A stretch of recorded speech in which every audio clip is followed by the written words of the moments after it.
Kindly ask you to take your seats. We will begin in 3 minutes. Ladies and gentlemen, please take your seats. We will officially begin in 3 minutes. Thank you.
Seven, six, eight, seven, six, five, six, sir, I'm counting for you. 6, 3, 2. Okay, let's wait for the beautiful lady to sit down. Don't rush her. And 1. Good morning, ladies and gentlemen. I flew 36 hours to get to Athens. So when I say good morning, it's gotta be a good morning. So good morning, ladies and gentlemen. Ah, yes. So we're gonna do a few things. I know we're running about 20 minutes late, But the good thing is in Ghana, we are still on time. So we're going to start off by breaking the barriers. I mean, we are in a city where one may say it's the home of democracy. And we know that the one thing that aids democracy is when there are no barriers, when people have a voice, when they can speak, and when they can share their opinions. And all those of you filming me at the moment, I will send you an invoice. So, first of all, for the gentlemen in the house, gentlemen, are you here? I need to hear your voice a little louder. Gentlemen, are you here? You are so brave, so brave. And we celebrate you. So a nice soft round of applause for the gentlemen in the building.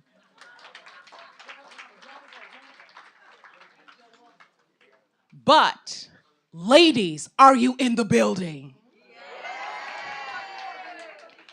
I need the women who don't have the privilege of being in this room, the women who are in rural areas around the world, the women who only dream to be in this kind of room.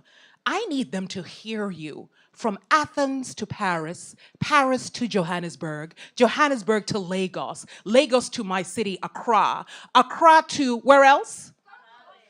Brussels, Congo, where else? Belize, India. So when I say, ladies, are you here? Yes, madam, sorry. Where? Algeria, of course. I'm going to get in trouble by doing this. But ladies, so I ask you with humility. When I say, ladies, are you here? Think of the women who don't have your voice, for whom you fight. So ladies, are you here? Yes. WPL, are you here? Yes. My name is Anita Erskine. I honestly thought I was the only woman who was going to wear red. And then I walk in and I see my honorable member of parliament wearing red. Any other women wearing red? You're wearing red? Yes, madam. Yours is red and green, but that's fine. Red. Ladies, we're going to do a little tiny assignment, a little tiny project before we jump into the main thing. Yes. And that is to sit and see the woman to your right and say to her, you are a winner. The woman to your right, say to her, you are a winner. Look to her and say, you are a winner. And now to the woman to your left, look to her and say, you are a conqueror. Gentlemen, you are also allowed to say the same thing to the woman next to you.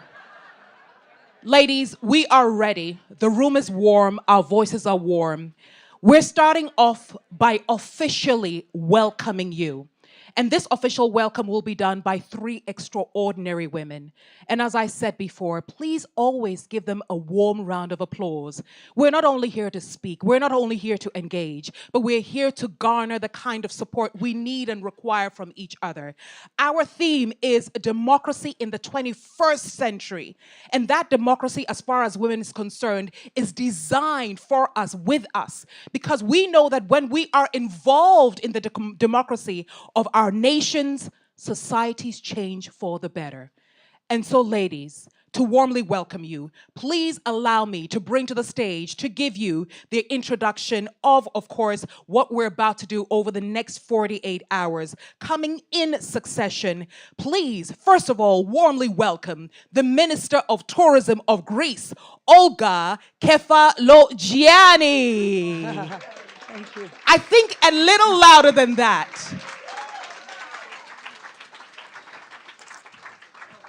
Good morning. Thank you so much. Madam President of Women Political Leaders, dear delegates, ladies and gentlemen, it is an immense pleasure and honor to welcome each and every one of you to the Women Political Leaders Athens Summit 2024. Looking back on the journey that brought us here, I am reminded of the opportunity I personally received in 2020 when the Hellenic Parliament chose me to be Greece's ambassador to the WPL network, a position I held until 2023 when I was appointed as Minister of Tourism. The bonds we cultivated with WPL and its esteemed founder and president, Silvana, are truly profound and remain strong. And our paths have crossed once again. A proposal that originated from an online meeting a few months ago is taking shape here in Athens, the birthplace of democracy. The theme chosen for this year's summit, Democracy for the 21st Century, is not a coincidence. 2,500 years later, democracy, the political system inspired by the citizens of ancient Athens, continues to shape our societies. It is crucial to acknowledge that the inception of democracy itself, conceived by male politicians, excluded women from active participation. For centuries, women remained politically invisible, their roles confined to the sidelines, even up through the Enlightenment and the Industrial Revolution. However, through tireless advocacy and determination, women fought to claim the rightful place in the political arena.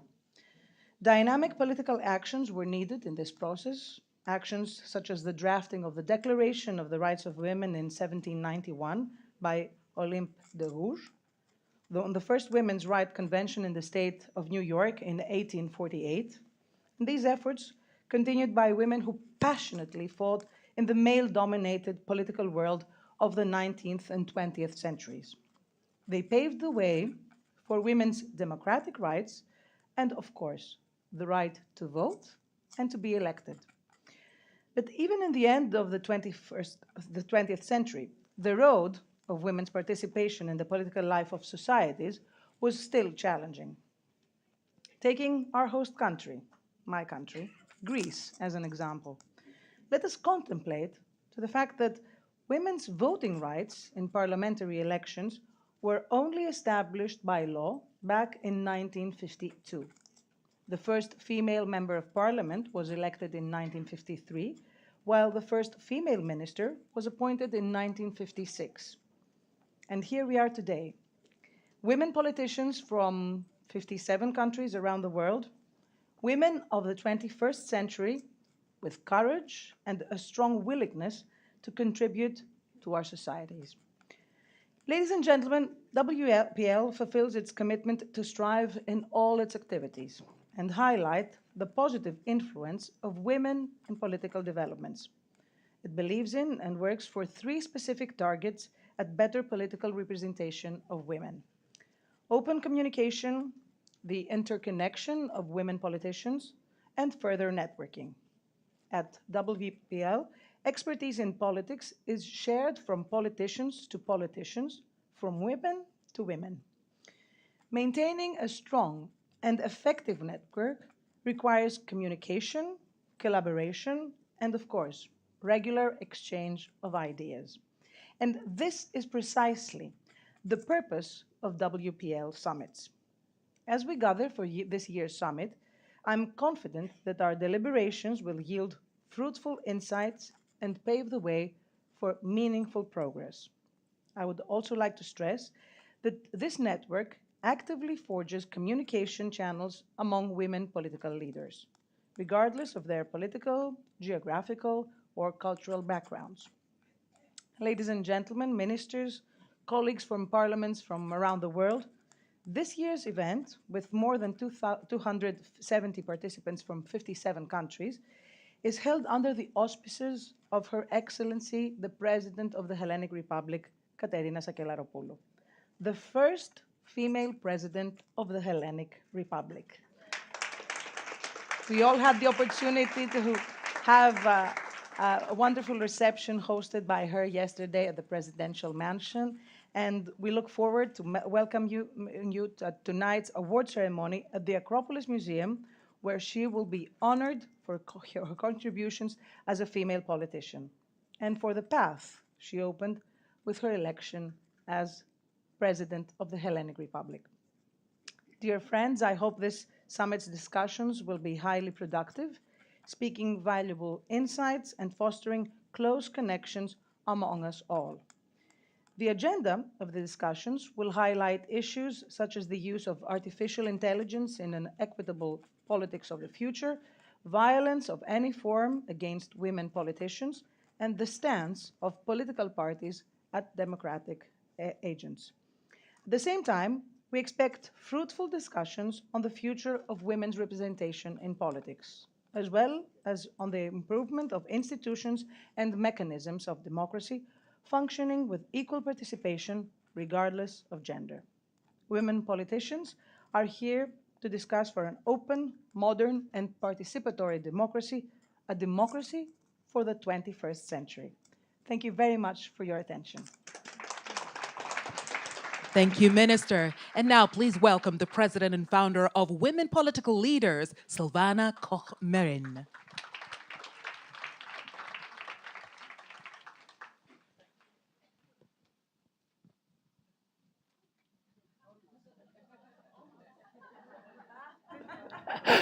Good morning, President, Presidents of Parliament, Ministers, honorable members of Parliament. I'm really happy to see you here and also online. Good morning and welcome to the summit, friends, ladies and gentlemen, sisters. What better place to discuss the state of democracy than Athens? And what better time to do this in a year where around the world so many millions of people have to go to the ballots and decide who is going to be their political representatives. It's an opportunity to get more women into political leadership. It's an opportunity to change the leadership of this world and bring more representation of society into this politics. So I'd like to start with some data points. Data points that give us a bit of the context of this conference. Trust by people in political leadership is at an historic low. You're aware every year that's get measured, it's presented at the beginning of the year, and never has trust in political leadership around the world been as low as it is today. The face of politics, second data point, the face of politics remains largely to be a man's face. You know the data, more than 90% of the world's presidents and prime ministers are men. Parliamentary seats, around 75%, are held by men. Men are overrepresented in politics still in March 2021. Third point, representation matters. It matters who takes political decisions, who passes legislation, who decides on policies. And we've done at WPL such an exercise in showing clearly the correlation of change in legislation, change in policy, when there are more women in politics. There's changes for the better of all of society. So it does matter who runs for election, who gets elected, who decides. And all of you here in the room are testament to that it matters and that is worth putting time, effort, and a lot of energy into it. Because that's really what drives us all of here in this room, drives us coming from all parts of the world to attend this summit, from India, from Tanzania, from France, Argentina, really from all parts of the world. Democracy, that means true representation of people in its decision making and who decides for all of society. And so we will discuss here in the next few days, the next 2 days, the different aspects of what democracy means today in 2021. What did it mean a couple of thousand years ago when the fathers of democracy built the first democracy of the world? So how can we tackle the violence, for example, that women in politics particularly face, which holds women back to go into politics or to stay in politics? And how can we answer the citizens' expectations in a world that changes so fast and so massively, with digitalization, with AI taking over a lot of the work streams and livelihoods as we knew it? What does it mean, democracy today? Let me conclude by thanking our wonderful co-hosts, the Minister, Olga, who you already met, but also our WPL Ambassador, Sevi, And the government of Greece overall, I'd like to thank the president for her willingness to be the patron of the summit. I'd like to thank our partners and sponsors with whom we have throughout the day interactions. And last but not least, I wanted to thank you for making the journey to Athens, enjoying the time with each other, diving into meaningful conversations and taking this energy and the insights back to the countries that you come from and use it in your work. Thank you very much.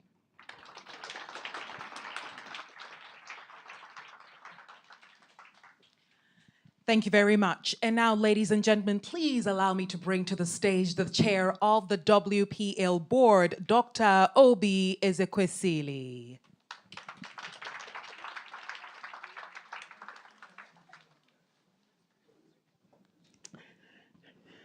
Good morning. Hey, you guys better give me some energy. I just got off the plane.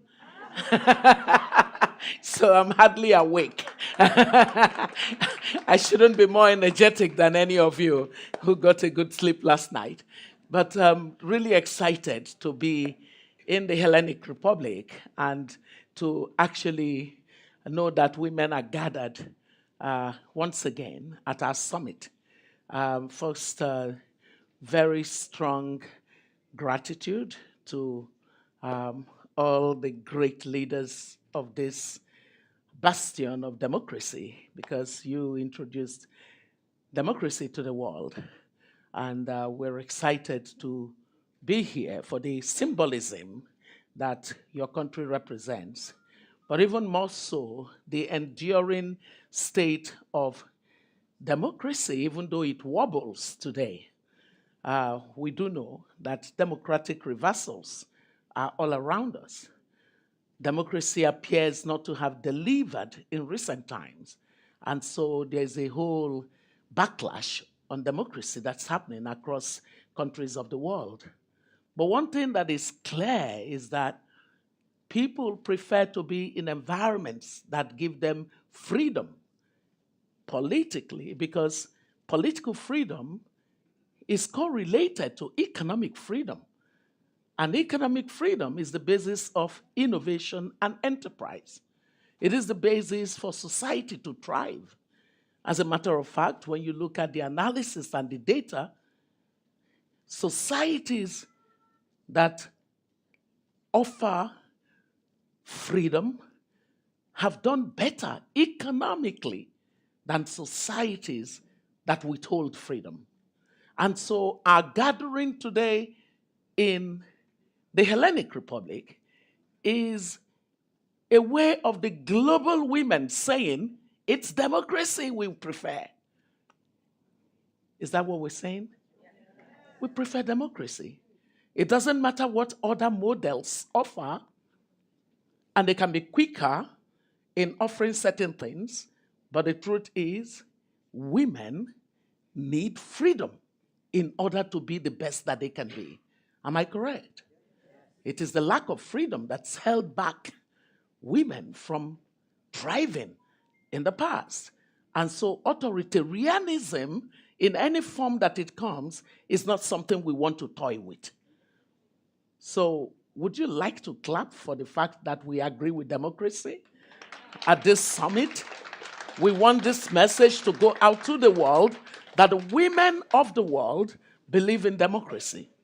The democratic ideals, principles, they may be tough, they may be more difficult because of the differences and the negotiations that are necessary, but the women of the world understand principled negotiation. Principled negotiation, the consensus, generating unanimous agreements around issues. That's what we prefer. So we're very delighted to have you from your respective countries with all the challenges that countries are going through. In a post-COVID world, economies are still struggling. And who gets affected most? Women. The health conditions in societies, who gets affected most? Women. The shrinking opportunities, who gets affected most? Women. As a matter of fact, I remember in the times when we did some analysis, and it showed that the female face is the face of poverty.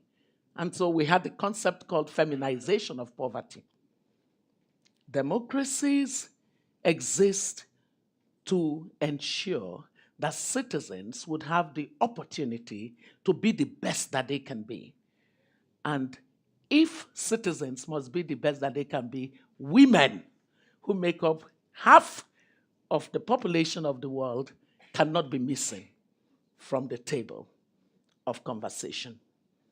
And so this year, there are going to be 64 national elections. As a matter of fact, 10 countries constitute more than 25% of the world's population that will be voting this year. Our gathering is not just symbolic.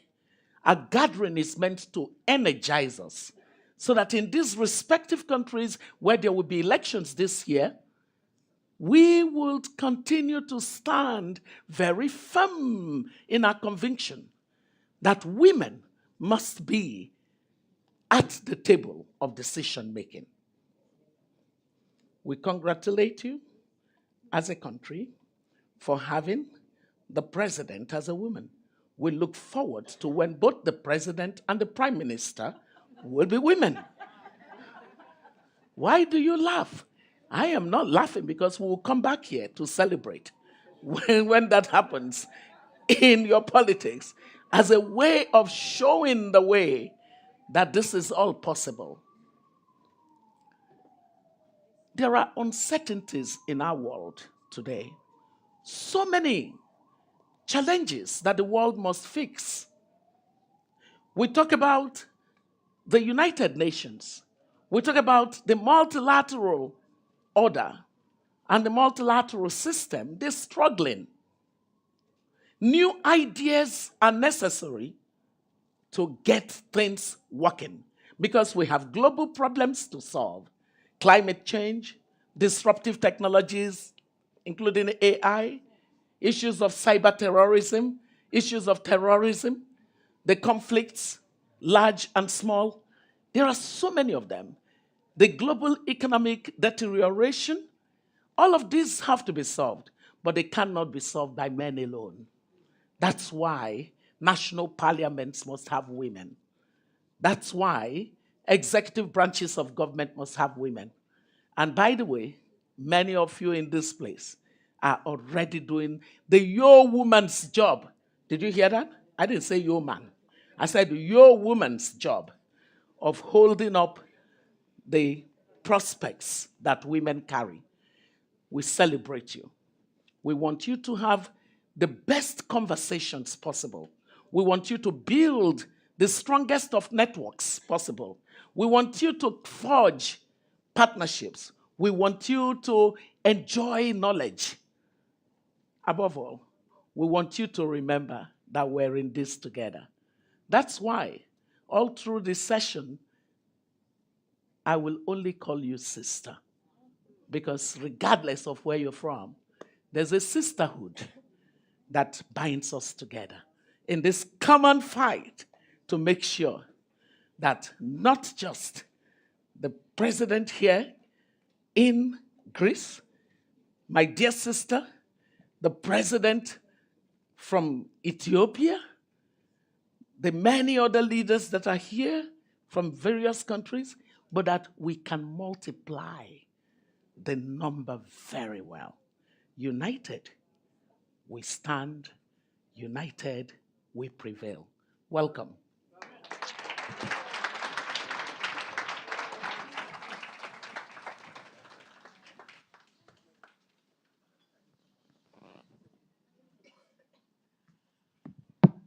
Wow. Dr. Obi, thank you so much. And now as we go into the theme, we delve further into the theme, I am honored to be able to be joined or to bring a woman who is herself an outstanding leader. And I'm honored to bring her to you virtually. Please warmly give a WPL round of applause to Her Excellency Amina J. Mohammed, the Deputy Secretary General of the United Nations.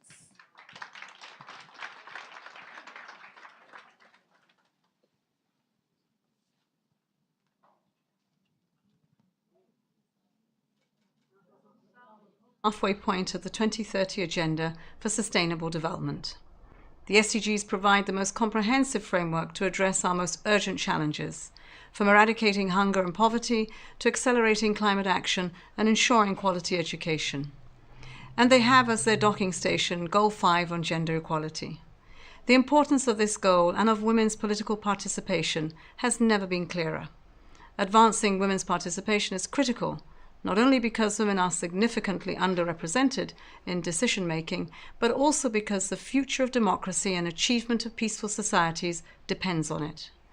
While there are victories such as the parliaments in Cuba, Mexico, New Zealand, Nicaragua, Rwanda, and the United Arab Emirates, achieving parity and change on a global scale is far too slow.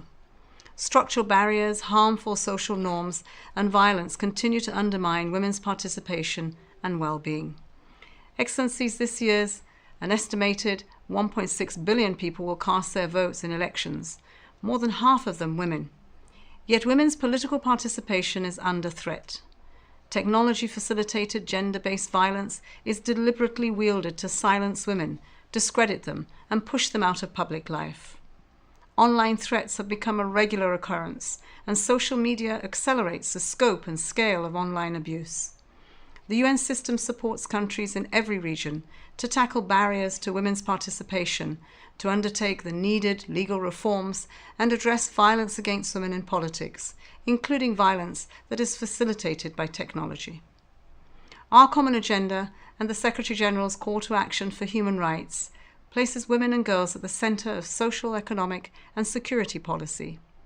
Through this call to action, we are spearheading initiatives to help governments repeal outdated discriminatory laws against women and reinvigorate the use of temporary special measures to hasten gender parity. To combat violence against women in politics, the United Nations has supported several countries in passing laws, while some parliaments and political parties have established new codes of conduct with zero tolerance for bullying and harassment. In 2024, the UN system will provide technical assistance to around 20 countries holding elections, supporting national actors to build technical capacity and encourage responsible political behavior.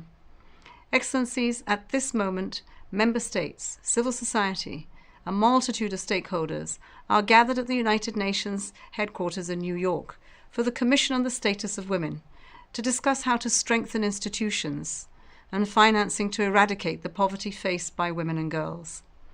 In September, the Secretary-General will convene the Summit of the Future to revitalize multilateralism, strengthen global cooperation in supporting sustainable development, and advance towards a multilateral system better equipped to positively impact the lives of both women and men, girls and boys.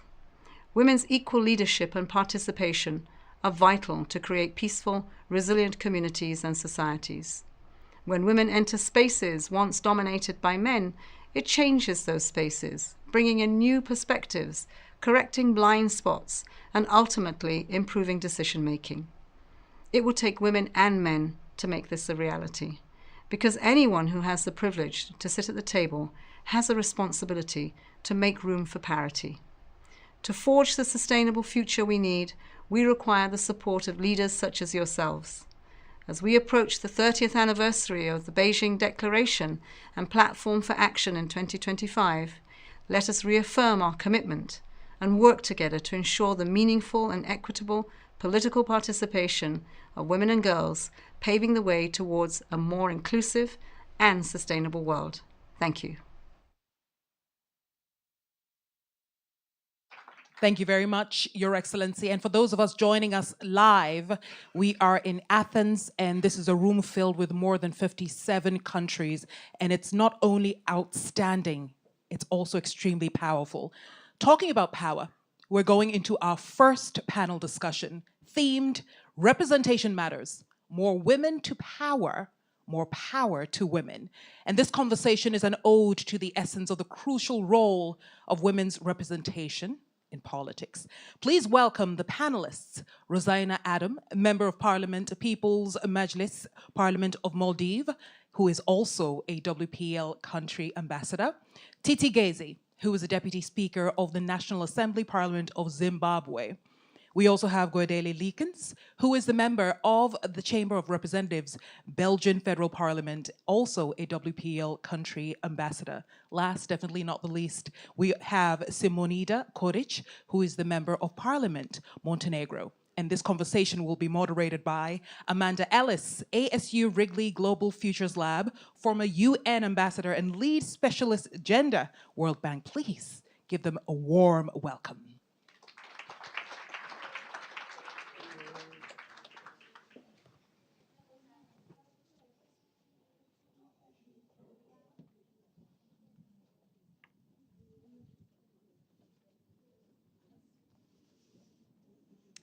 E ngā mana, e ngā reo, e ngā rangatiratanga.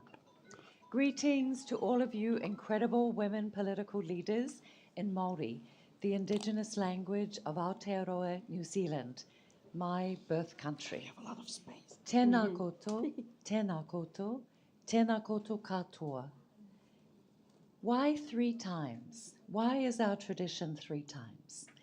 Once, to recognize the ancestors, to recognize the historic injustices that we as women have faced. And a reminder that in 1893, New Zealand was the first country in the world where women won the right to vote. Just think how much has changed since then.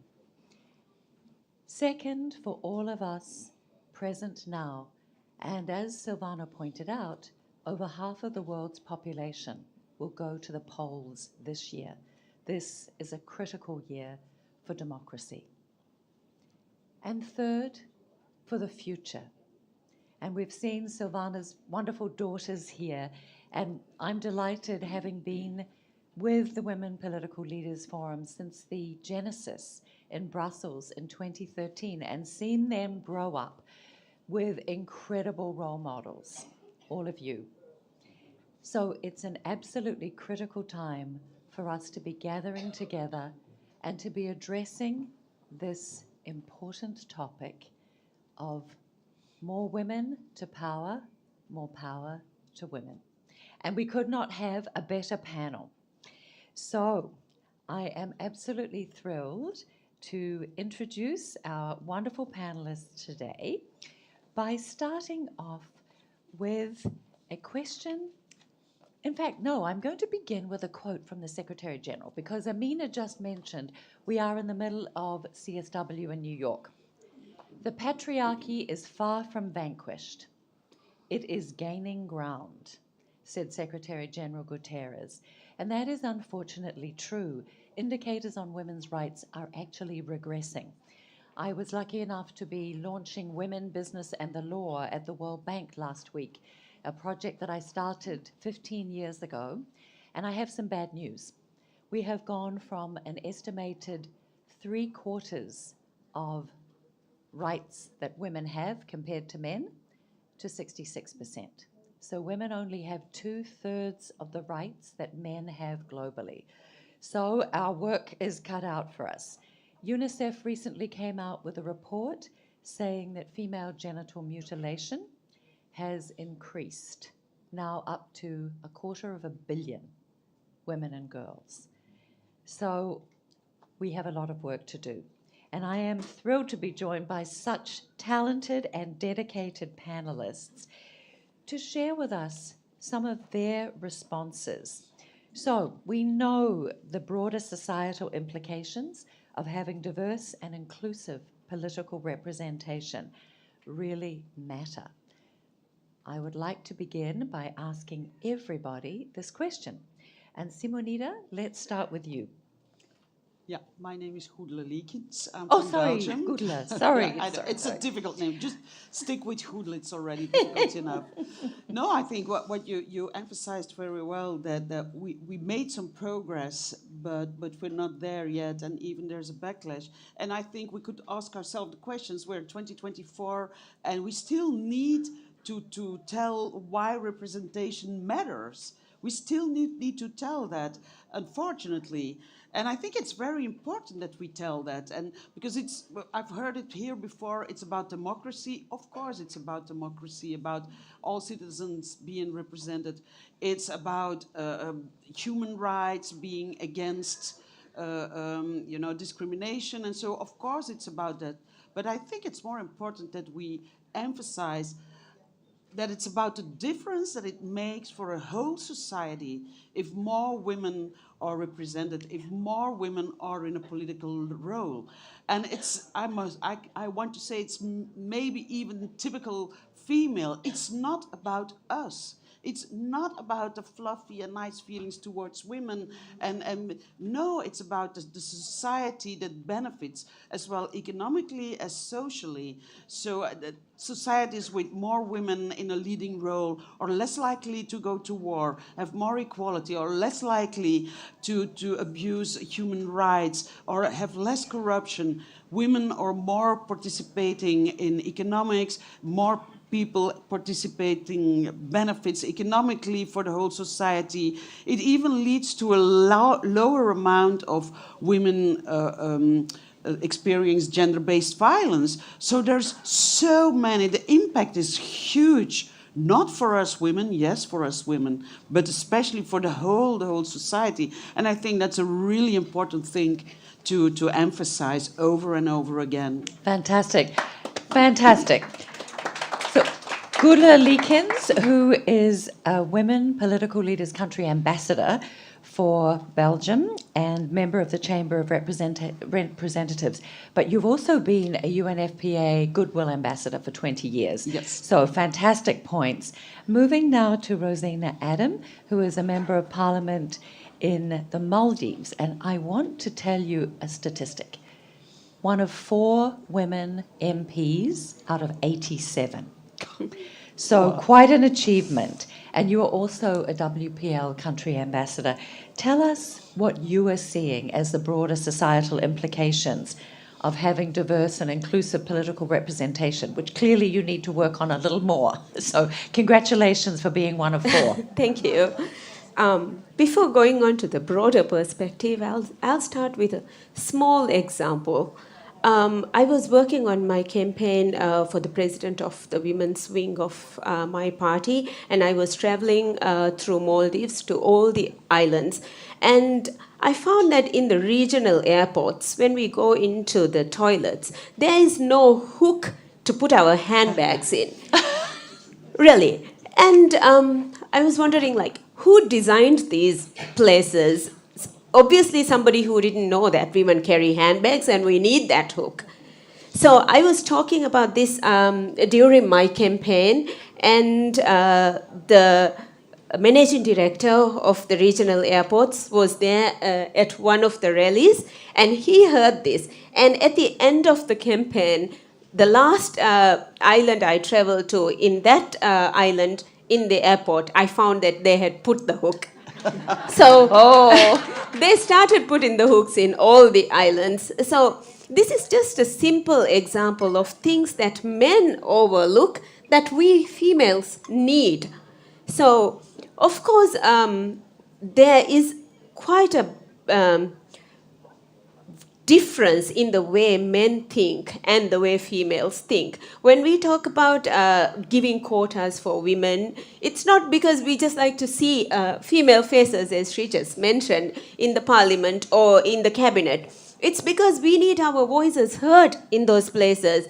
It's because there are things that men don't think about that are quite important for us. For example, in Maldives, in the last 5 years, we've made quite progress in President Solis' administration towards gender equality. For one thing, we were planning the loans for women, and we were going to give a special loan for women entrepreneurs. And they were asking for collateral and for bank accounts and all these things. And the thing is that sometimes women do a lot of economic activities at home. They have pastries, they make pastries, they sew clothes, they do all sorts of things, and they don't have bank accounts. They're paid immediately by their customers. So if we are going to not give them a loan because they don't have a bank account, that is very, very unfair. So we, the female parliamentarians and the female policymakers in the cabinet, we were able to talk about this and give this opportunity for women. So these are things that men don't think about because they don't come across these situations. When you ask for collateral, usually women don't have collateral to put up for loans. So these were some of the things that we were able to do. So I would say that we get a more happier and more inclusive society, which is more considerate towards everyone when we have more females at the policy level. And of course, a more productive economic society as well. Because when you don't have policies that encourage women to do business, that encourage women to be at the policy making table, then the productivity of the whole nation goes down. So men usually always think in economic terms. Think of us when you think in those economic terms, because we are 50% of the population, and if we are laying idle, that means 50% of the productivity is going down. Such great points. And it reminds me that while we all know that not a single country has yet achieved full gender equality, what is so shocking is that only 14 out of the 193 UN member countries even legislates for gender equality in terms of women's economic empowerment. So those are such great points. Thank you. Moving now to Simonida Kordic, who is a Member of Parliament in Montenegro, Vice President of her political party, and co-president of the Women's Club in Parliament, as well as the Constitutional Committee. Give us some of your perspectives on this question. Well, more often than not, this issue of women representation is regarded as some sort of a gender battle, women against men. And it causes the effect of a general feeling that the fight or the struggle to achieve higher levels of women representation is actually destabilizing society. Quite to the contrary, the representation, the fair representation of all the societal groups is essential for the well-functioning society. The fact is also that well-balanced society is a happy, more prosperous, and more successful society. Often also, women's issues are regarded as minority issues. I strongly believe it's absolutely a wrong approach, for the obvious fact that women are not minority, but actually a relative majority in the society. And thus, the same measures cannot be successfully applied to women representation issues as to the minority representation issues. Those countries that choose to give up on the resources that are generated within at least 1/2 of its population is not actually benefiting, if not on any of everything else, on the economy of scale. So it makes a perfect sense to introduce these particular views, women political views, women economical views, social, culture, or whatnot, to the agendas. With that position, what we make easier is for the governments to perform their duty and to cater to the actual needs of the society. It's easier to create effective policies if you have a real input from the whole societal scope. Equally, there are so many issues that are linked, but maybe latently linked to the issue of political representation of women, such as peer pressure, peer violence, economic disbalance, unpaid work, etc., etc. So once you cater to these issues through, first of all the abilities that are hidden within women corpus, and with the perspective that offers, we are actually catering for more successful societies. Case in point, the hooks. but there are much more severe issues that can destabilize society. So this is a common fight of all of us, not just women, but also the man, because in the end it betters life and social balance for everyone who lives. Such important points that it's not just women's issues, it's everybody's issues. And that reminds me of the women's rights are human rights way back in the Beijing platform. Thank you, such great points. And now we move to Tsitsi Gutsi, who is the Deputy Speaker of the National Assembly in the Parliament of Zimbabwe, and very well acquainted with these economic issues as a successful businesswoman and farmer, in addition to her political roles. Thank you, moderator. A diverse and inclusive political representation is more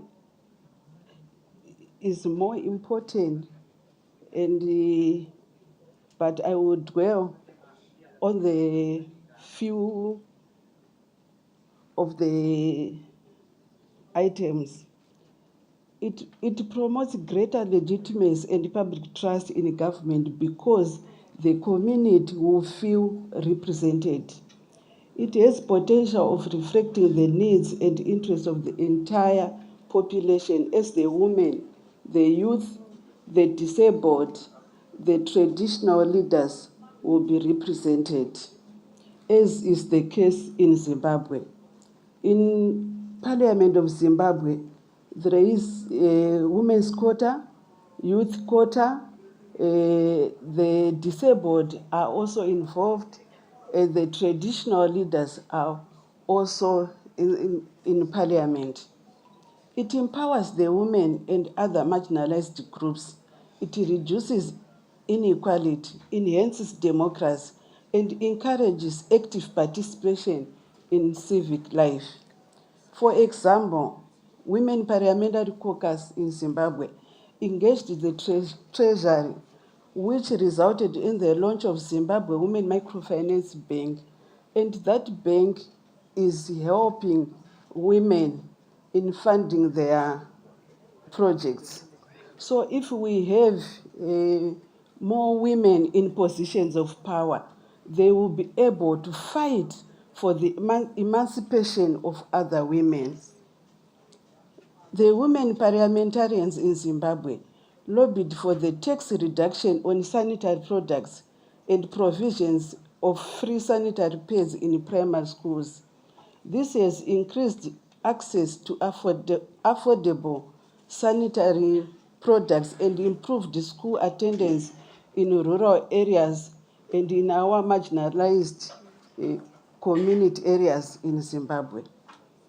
Increased youth representation in parliament has also resulted in the formation of Youth Empower Bank, and that Youth Empower Bank is giving cheap loans to the youth so that they can start their income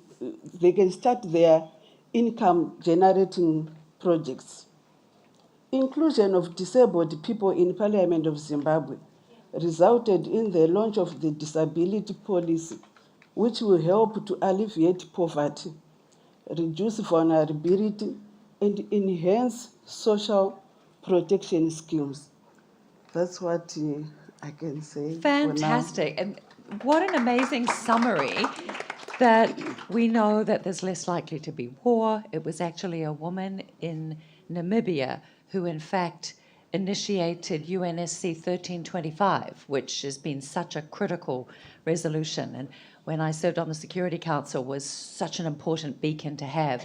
Less corruption, better human rights, less gender-based violence, more productive economic outcomes, how important it is to dispel myths and create role models for the next generation, diversity, meaning that we have better outcomes, better public trust in government, the importance of the role of quotas, and these very practical examples of sanitary products and the hooks. So what a fabulous set of answers to that first question. I'm sure we are all convinced if we were not before.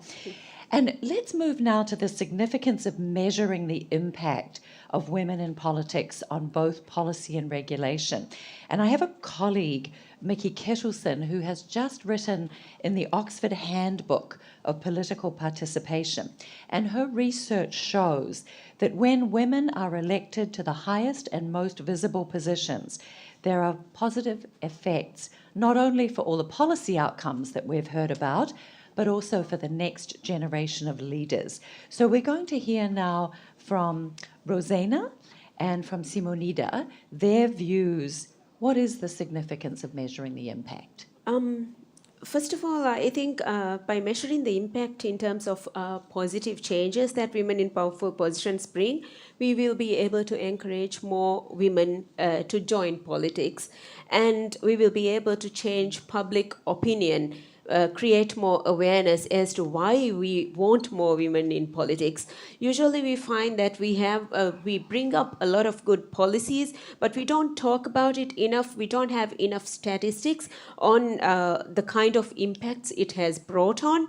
So even if you look at Google and search and see like what are the kind of changes that having more women in parliament has brought on, you see very generalized answers, better health care, this and that. But for specific things, you don't find statistics. We don't have measurements.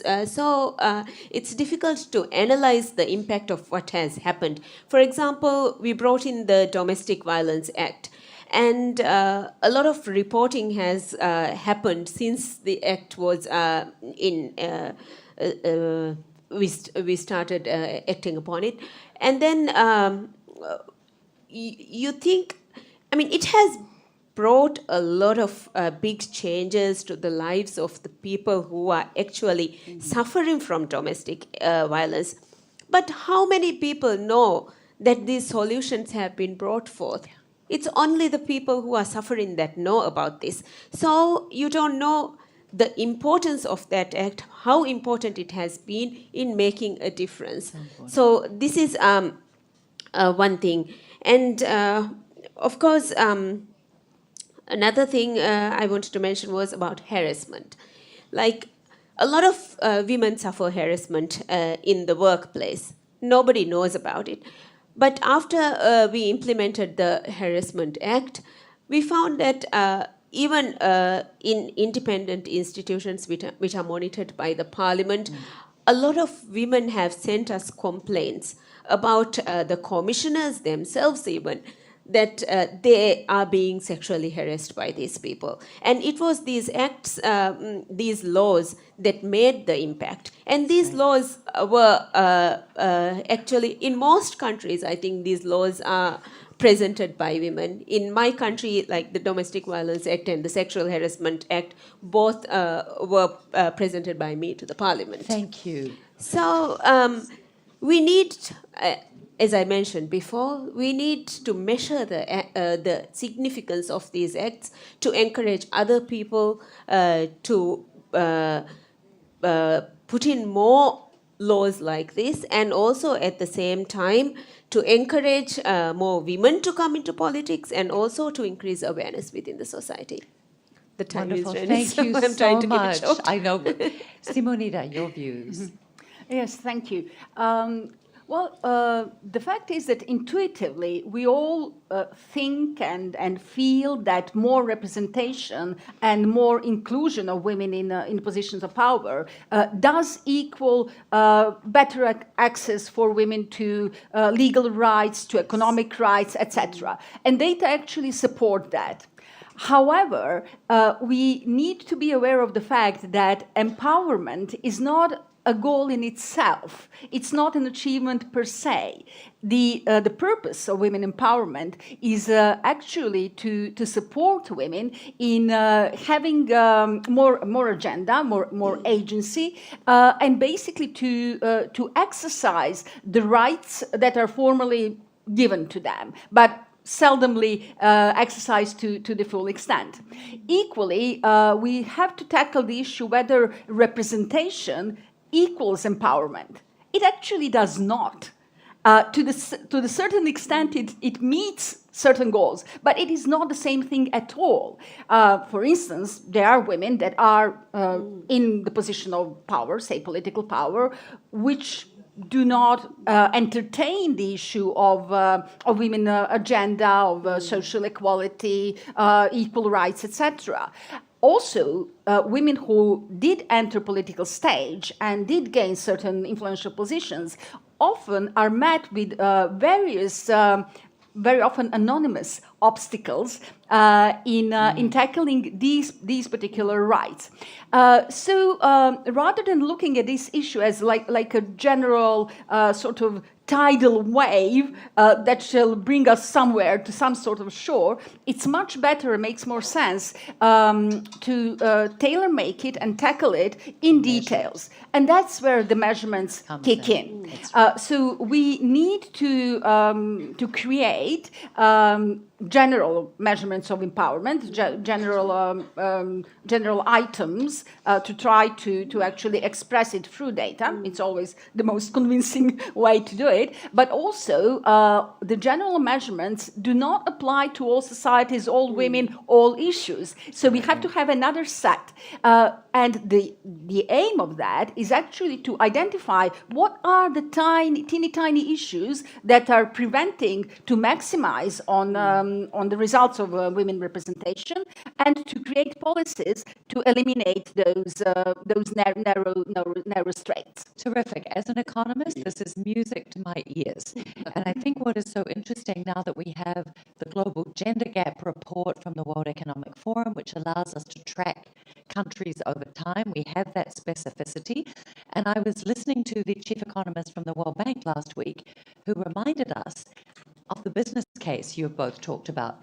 $7 trillion more to the global economy with a level playing field for women. So gender equality is smart economics. We're going to move now to a really important question, which I'm sure all of you will have thoughts about. The persistent barriers that are hindering women's representation and how those barriers can be systematically addressed. When we look statistically at what has been happening in the last couple of years, we see quite an alarming rise in online harassment of women parliamentarians. We also see quite an alarming rise in sexual harassment and violence against women. So these are issues that need to be combated. And would love to hear, we're going to start with you again, Gudula, and run down the line. I'd like everybody to tackle this question because it will be slightly different depending on your cultural context. Yeah. But this is an issue for everyone, right? Yes, it is, and I think it's really important that we face what the barriers are. For me, I'm a psychologist, and one of the things is of course the stereotypes, the outdated stereotypes, and we cannot unfortunately blame men. We have to blame ourselves as well, because it leads to a certain behavior. It leads to us women speaking more softly. It leads to us women being more often interrupted as we speak, not to stand up and go on stage and come out for our opinion. So that behavior is something we have to address and to be aware of and slowly try to tackle it. But one of my major concerns is the online violence against female politicians. I've been working as a journalist for TV for 20 years before I became a politician, so I'm quite used to being out there and being criticized. But as a politician, as a female politician, the harassment, the aggression, the way they talk about you, and I don't mind having arguments on my ideas, political ideas, but it's abuse. It's abuse, and we have to take it serious, because we can say, well, I'm strong and I can tackle this, but that's not true, because and I even noticed for myself that you say, well, I'll not post this online because I'll get attacked. So you shut So up a little bit. self-censoring, yeah. Even you say, I'm going to quit X or Twitter, and I'm just going to stick to this and that. And that's not fair, because you need social media to get re-elected. We need social media to help us. And I think this is really important. That's where WPL comes in, that we support each other in this, because it's really, we have to take it serious. It's a terrible harassment. It's sexism. It's talking about the skirt you wear, too fat, too thin, and who did you fuck to end up as a politician. I mean, it's, whoa. Yeah. Hands up, show of hands. Who has experienced these are this? the sweet things. Yeah, so show of hands, who has experienced this? Yeah, this online.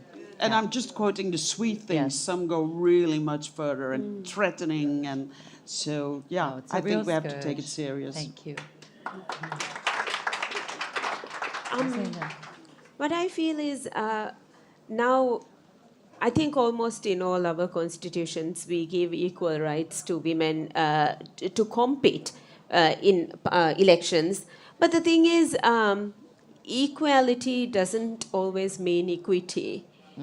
We, in our constitutions, by law, we give women equal opportunity. But then, for example, in the Maldives, by law, there is no barrier to women competing for elections. But how come we have only 4 women out of 87?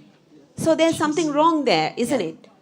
It might be the opportunity is equal by law, but the fact is we don't have enough finances.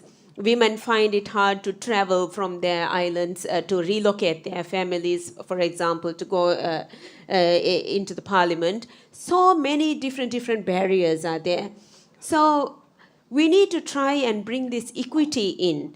And whenever we talk about this, the men would say something like, you also competed with all those men and you are here, so why can't other women do it? Probably because a lot of them don't have some of the advantages that I have. Maybe a supporting family, maybe finances, a lot of things. So we need to give that extra opportunity. We need to create more, we need to do more things to eliminate the barriers that we have. So, Thank you. And quotas, as you say, such an important measure. We have only 5 minutes left, ladies. This has been so fascinating. Okay. So I'm going to move now to Simonida very quickly so that we can finish with our last question. Sure, by all means. Well, the thing is that what we are talking about in general is gaining freedoms, economic freedoms, legal freedoms, educational, personal. And the obstacles are pretty much universal. They may appear into a larger or smaller extent, but things such as the lack of access to financial capital for the women, the lack of property rights or exercise of property rights, etc., etc. So these are all the limiting factors that actually inhibit women in exercising those, as you very well said, just declared freedoms. Now, how to tackle it? Well, there are various forms, through legislation primarily, then through stimulating programs in financial sector. But I would like to emphasize 2 more informal ones. One is networking, and the other one is role modeling. So absolutely networking, such as this gathering, but also on smaller scale, because that's the most powerful weapon for most male that become gatekeepers for various information and areas of access by the great networking. That is a great point. Tsitsi. Thank you. There are several challenges militating against women's representation, and some of them are cultural and social norms. Many societies still hold deeply the beliefs about gender roles and women's place in the society.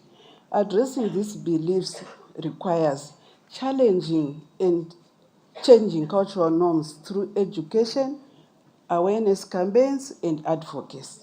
Promoting gender equality in homes, schools, and in the community can also help. In rural areas in Africa, traditional leaders are the custodians of our culture. So they must be engaged in order for us to dismantle the cultural norms. Working with community leaders and the men who are he for she champions will also help us. Political parties can help in candidate selection and support. Political parties can help by implementing gender quotas as well as building skills and confidence in women through trainings. Electoral laws must be reformed in order to promote gender equality, for example, introduction of women's quotas and proportional representation. Economic barriers and lack of financial independence hinders political participation by women. Women need to be emancipated economically so that they will have the finance to compete in the political elections. That is a wonderful summary. This has been extraordinary in terms of the wealth of knowledge. And I am going, thank you everybody, brilliant. I am going to move now to Rosena to tell us one story about her experience in changing legislation and how that impacted women, to finish up. In the last 5 years, we have been able to introduce a quota for the local councils, a 33% quota, because of which we were able to move from 7% to almost 40% women in local councils. And now I am trying to get the same thing in the parliament. I've submitted an amendment to the constitution for 33% of women in the parliament as well. I don't know how it is going to work out, but I think we have to start somewhere and persist until we get there. Because the first time I introduced this quota for women in local councils, it didn't work out. But the second time, we were able to do it because... So keep on going. That is such an inspiring note on which to finish.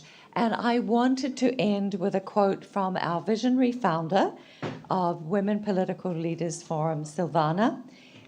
With leaders like you, thank you, brilliant panel, and leaders like you coming together to support each other and women around the world, we can, to quote Silvana, forge a future where women's leadership transforms the very fabric of our democracies. Thank you all. Thank you. Thank you. Well, ladies. Thank you very much to our esteemed panelists. Oh, picture. Oh, yes. A quick picture. Obi, will you come and be with us, please? Has somebody got a phone? Here we go. We have Here's an the official man. photographer. Here's our photographer. Obi.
A woman who was the first to hold a prestigious role as president of her country.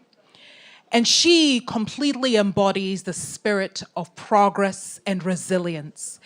She is also a distinguished leader, obviously, but most importantly, she is a trailblazer in global diplomacy. Ladies, she is an example of what is possible and what should be possible in our era. Without much ado, her podium has been set.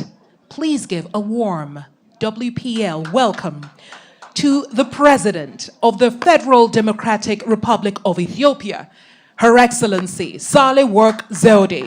Please rise to welcome Her Excellency to share her keynote. Thank you very much. Ooh. Thank you, my sister, for this introduction. I don't know if I deserve all this, but here I am. Thank you, WPL leadership, the president of the board, for your invitation. I'm happy to be here in Athens today to attend the 2024 WPL Summit. Before delivering my statement, I would like to congratulate Greece and the Greeks in general for having, for the first time in their history, a woman president. This is a very big achievement, and really congratulations for this. The choice of the topic is not only opportune, but very much timely, and I will mention a few reasons for that. One, there is no better place, as Silvana has said, to talk about democracy than Greece, the ancient Greece where democracy was born, where an all-out revolt led to a revolutionary new way on how to run a society. This is indeed Greece's legacy to the world. Second, the current narrative that we are in an era of democratic backsliding, many have said it before me, with its adverse consequences on the rights on women is very clear. The double standard, including on the very definition of democracy, this is also one of the issues. We all know in this room and beyond, when democracy is under threat, it will have a negative impact on women. Third, this conversation is taking place at a time when half of the world population, and that has been mentioned earlier, is expected to go to polls in 64 countries, what some call a record year for elections. But holding elections alone doesn't make it free and fair. Elections is one of the important aspects of democracy, and it is really important for the simple reason that in any given country, women constitute the majority of the electorate. This is a fact. I have been involved in elections as observer, as a leader of electoral missions, and throughout where I have been, this is what we have seen. Women waking up early in the morning, carrying a baby on her back, the one in the front, and pulling one, going to vote before going back home and cater for the family. We are the majority of electors. So the logical conclusion in view of the fact that only few men make it to the top position, we are the one contributing in a substantive manner in bringing men to power. We are those voting. So things have to change if we want women in a higher position. In many situations, we have seen elections becoming a source of conflict when it should have been a process by which you elect a new person or give another term to the other. But unfortunately, they are also a source of conflict.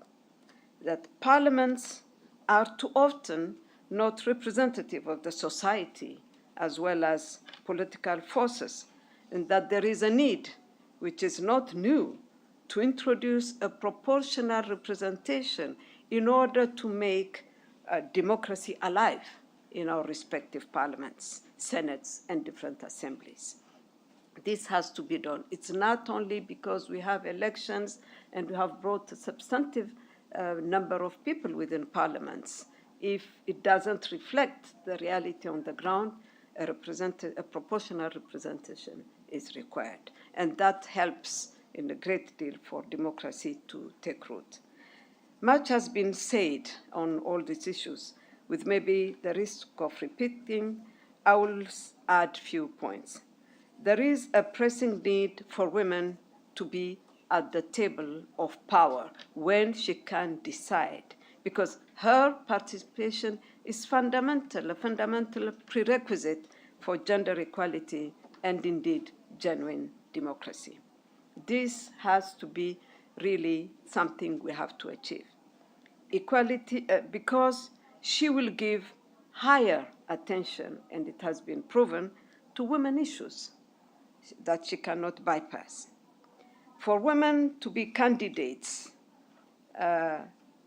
more women candidates to political positions, joining or creating themselves political parties. But most of the time, they have not been successful because the mentality has not changed. We will rather support a male, which gives more confidence, than a woman who is just starting. But if we don't support them when they start doing this, I mean, we will be stagnating in terms of democracy. Concrete actions are needed, but by at least, talking about it and really acting. It is not to be. It has to be part of our daily conversation. Women should be leading the change, and as someone has said, and I would like to quote, we should change the nature of power and not power changing the nature of women. I think this is very powerful. It has been said in the 90s, and I think it's still valid in 2021, or 24, 21st century, I meant. So this has to be clear in our mind. We cannot afford of not doing something. It will not come up out of the blues. We have so much to gain, but definitely we're lagging behind. It's time to rise up to our expectation. Because we all know in this room that in spite of progress, equality between people, between women and men, sometimes it seems to be an unreachable goal. But we have to all strive to it. Coming from Africa, I cannot conclude my statements without saying a few things about what is happening on our continent as well. Ideals, goals, core values of democracy are to be respected and implemented throughout the world, and Africa is no exception to that. In Africa, we have the goals for the Africa we want with our program for 2063. We have the global SDGs, as DSG Amina just mentioned. But democracy is also stagnating, if not backsliding. Some would say maybe it's the model of democracy that has been imposed on us, which might be the problem. But as I said, the core values are values universally accepted that applies to us as well. So in Africa, there is a lot to do, because nowadays we see many unconstitutional changes of government, different ways of dealing with our problems. I think that we need to go to the core of the issue to see the root causes for that and address it, instead of cosmetic changes or measures that has applied somewhere might not fit in for the African context to be pushed and imposed on them. I think it's very important because this is a young continent. The median age is 19, a rich continent, but also the poorest of the poor. We have to do something for it to change. So women empowered in Europe or somewhere in the women in Africa has to be also empowered so that we are all in this together. I thought I have to mention this because it's lagging, it's missing. We really need to do that. It's a continent of the future. In any case, it has been agreed. It's young. If it stands on its 2 feet, I think the world will be another place. I have followed with interest the first panel, and really thank you for the important topics that this gathering will be discussing. Representation definitely matters, but I agree with what they said. It's not an end in itself. We have to be extremely careful. We cannot be the tree hiding the forest, because we are here. The fact that I'm standing in front of you, it's because I have been given this opportunity. But if I don't open the door for other women to go through, it will be just a number. For some of male, to tick boxes to say, you know what, we have done X, Y, Z, and we are politically correct. No, it goes beyond that. So we'll have to. We need to have more women in power. That's why I came here and said, whoa, Greece has a female president, and so on, but we have just few in the world, and few with effective political power. So if we do this, the impact will be far bigger than we can imagine. We'll bring not only professionalism as women, but also compassion, empathy, collaboration, cooperation, because she would have the tendency to check if what she does is indeed correct, but not coming to say, I know what you want, and imposing it on you, that we see very often. I'm happy to see that later in the day, there will be a panel to discuss violence against women, and more specifically in politics. It is very important. And the panelists have said it, the different attacks, the harassments, and so on that we all go through is increasing by the day, because we have this social media in the hands of everybody and attacking everyone, and giving a picture of you which is not the reality. Sometimes it can be on the good side, but most of the time it's not. So violence against women in general has to be really addressed. The good news that I would like to bring to you from Africa is that the last summit of the African Union, which was held, as you know, in Addis Ababa, which is the seat of the African Union, has adopted the drafting of a convention on violence against women, all forms of violence. So experts are in the process of,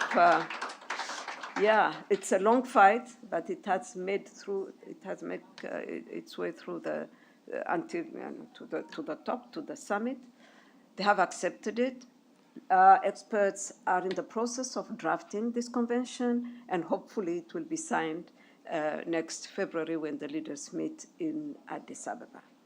It is important for this continent, as I said, a young continent, to have these garde-fous, this legislation in place for a woman in Africa to be able to go up the ladder and not be frustrated with harassment, psychological pressure, and so on and so forth. For this will be good for women who fight in silence all this kind of violence that they experience. So we're really looking forward to this convention. I don't want to take much of your time. I think it's very important globally to have this kind of a forum, and WPL is doing well in bringing women from across the world, from different walks of life. Sometimes we don't know how to handle when there is a sitting president in the room, and I've been explaining to others, but we are all women, and we need to be sitting together. It's not being extracted from that group and being put in a palace. No, we are in this together. And I really would like to admire the many dynamic women leaders that I have seen in this country, ministers and, of course, the president. So together, we can lift the many barriers we have in front of us. The fight has started long ago. It has to continue. We're not there yet. But if not together, we will not move anywhere. I learn a lot from the Philippines, from Zimbabwe, from wherever, because at the end of the day, what we say is the same thing. There are barriers that we have to lift. And don't forget that the main thing is also for a woman to stand up for another woman. Otherwise, the loopholes would be wide. And let me tell you, we see it every day. I have seen it today in this room. We are not even considerate for another woman. We have to be extremely careful that power do not change the nature of a woman, as I told you. We have to be genuine to what we are because we have a lot to do. We have to be role models. We have to support. In my own countries, more than 80% of women, which constitute like 60 million of our population, are still rural and so on. We have to lift up all this huge potential that we have. So if we are not supporting one another, we will not get there. Please let us be together. We do not lose hope. The future is bright. The glass is half full. Let's fill it. Thank you very much. Thank you, Your Excellency, the President of Ethiopia. Your Excellency, thank you very much. Please give her another round of applause as she takes her seat. Please rise. Congratulations, Your Excellency. Thank you very much. And now we move into our second panel discussion, which would be a cool 30 minutes, titled Politicians 2.0 Reinventing Leadership for the 21st Century. To moderate this conversation, please allow me to bring to the stage the president of the Association of Foreign Press Correspondents in the USA, Athanasios Dimadis, and the panelists will be Anita Dimitriou, President of the House of Representatives, Republic of Cyprus, WPL Country Ambassador, Fatimazra Belhesh, who is a member of the Senate of the Netherlands, Olga Sebatori, who is the member of the Executive Committee Party of Socialists of the Republic of Moldova, and finally, Louis O'Reilly, Member of Parliament, Ireland. Please warmly welcome them.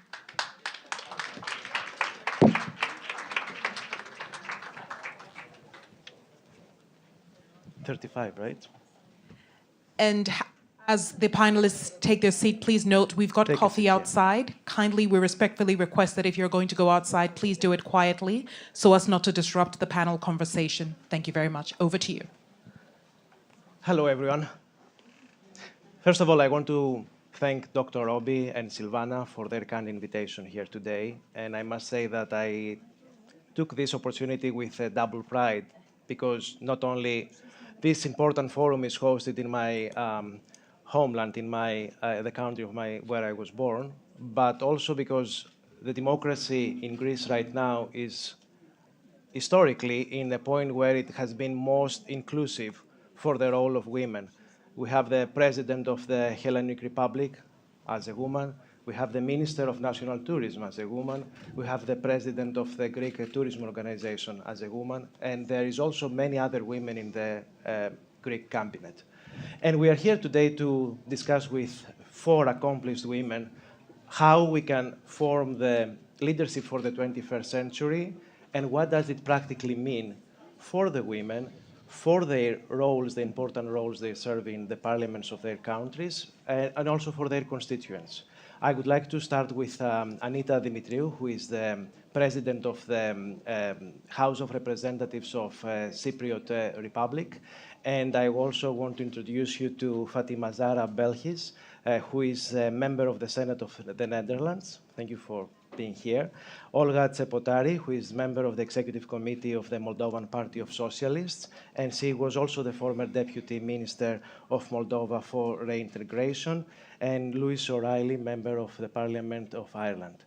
Anita, I know that you are the youngest woman at this position ever held before.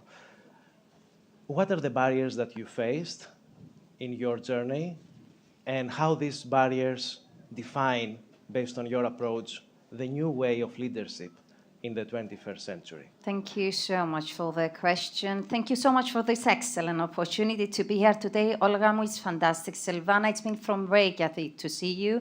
And I'm delighted to be among those great women leaders. And, you know, sometimes I'm tired to ask me, how do I feel that I'm the youngest and the first female speaker of the Parliament of the Cyprus Republic? Because we are facing the same obstacles and barriers that every woman, they do in every professional, in every opportunity, it may emerge. And it's so difficult. But in United, it was mentioned before, we want to shine. And we need to open the pathway, because in the end of the day, it's not important if we manage personally to be in a position, but how we're going to help legislative, educational-wise, and socially-wise to open the pathway for more women to follow everywhere. If we see the numbers, they are really, let's say, they make us feel sad, because year by year, instead of improving, have more, let's say, the numbers to be improved, unfortunately, we can see that they are not increasing at all. On the opposite now, what is my greatest fear is that we have to face the war agenda. You know what is going on, you can see what is going on, an ongoing invasion in the heart of Europe, and I'm talking obviously about Ukraine after the Russian invasion.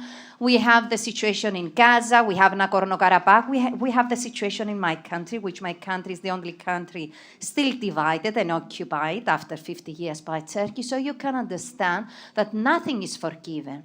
And my biggest fear, and I want to bring that on the table, is that now that we do have the war agenda, all this progress we've managed to conquer over the years to be left behind, and we are moving backwards. Because I'm participating in the session of the speakers, I'm also the president of my party, Democratic Rally in Cyprus. I'm always participating in other forums as well. We are not discussing about human rights, we are discussing about war. We are discussing about the necessity for peace to be established. So we need to show today, and we are sending a strong political message as all these women being here in Athens, and we are so grateful about it, that yes, for us, those thematics, they are not a number 2 category in the agenda. It's a matter of priority. And they have to do with peace, they have to do with the persons, they have to be in the front line, and believe me, if we are having more women, and if we had more women in the front line, we wouldn't be now had to deal with the war agenda, invasions, ongoing occupations, and so on. And previously, you did refer to 1325 resolution. So we need to obtain that everywhere. We need to have our position on the table. And it's not a matter of discussion, it's a matter of necessity. And this is what we need to reveal, and also to spread this awareness to the whole society.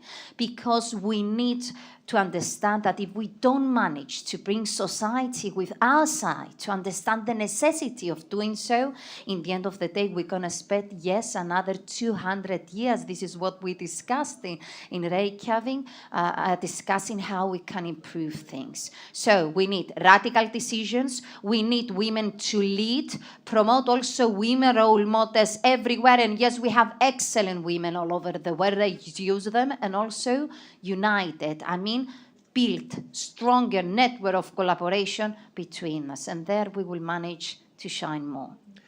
Thank you. This is impressive what you just put in our discussion to discuss further here. But before I go to Fatima Zara, I would like to follow up on what you just said. How easy, how much time it takes for all these change to happen, to get into the public discourse, the knowledge and the concept that women have their role, and if they have their role in a more impactful way, our world would be in a better position.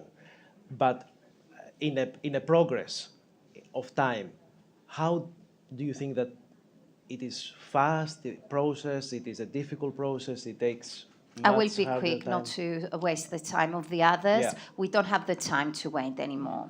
I do believe in parliaments. We are parliamentarians. We are senators. In the end of the day, we have to take full responsibility, be united with our colleagues in every political spectrum. For example, I'm delighted to have with me an excellent colleague, Mrs. Irinis Charalambidou. She's Vice President of OASE. Also, we are not belonging to the same political group, but you will see us that in all those thematics, the legislative ones, for example, we are the first parliament that penalized sexism. We are the first parliament that created femicide as a crime per se, and also we need imminent, radical framework, legislative frameworks in order to give the roadmap for the societies to come to add awareness to what is happening and about violence as well, but not only about violence, about opportunities, about the necessity of having equal participation, about equal paying, and so much things. So we do have, sometimes what I feel, and I will close to that to listen to my colleagues as well, is that we don't understand the power we have in our hands. If we first, as women, realize the power we have in our hands, we can change the world. And this is what we need to expand now, not to waste time, radical, imminent decisions. That was the underlying message also after the COVID period, to show that parliaments, they are alive, and yes, let's say they are thinking ahead, and they are planning ahead about everything they need to proceed straightforward. Thank you, Anita. Fatima Zara, I would like to have your take on what just Anita mentioned, and then I will follow up with some more questions. Thank you also for being here. It's very necessary that we as women also get together and make a strong fist together to make steps into the future. I cannot disagree with you. I totally agree with what you just said. But one thing is very imminent. We cannot do this by ourselves as women. We need also the other part and men. For example, the rigorous measures that we have to take also in parliaments and in governments. As I see now in the Netherlands, I'm working on this act on labor market discrimination, which women still experience. 40% of women during the application procedure in the Netherlands are experiencing discrimination. But what we see that still parties and also still men do not agree with it, and they hold it back. And so we see also a backlash, not only in the Netherlands, but in the whole world, in many countries, that women's rights are under pressure. So you have to see how you can get together and make a strong fist, but you have to involve also the other parties. And also, one part is to educate the youth, because they are our future, and also there in some countries and some areas, we see that we are lagging behind and taking steps back. And to put it a little bit broader, like this year, it's a crucial year. More than 64 countries have elections.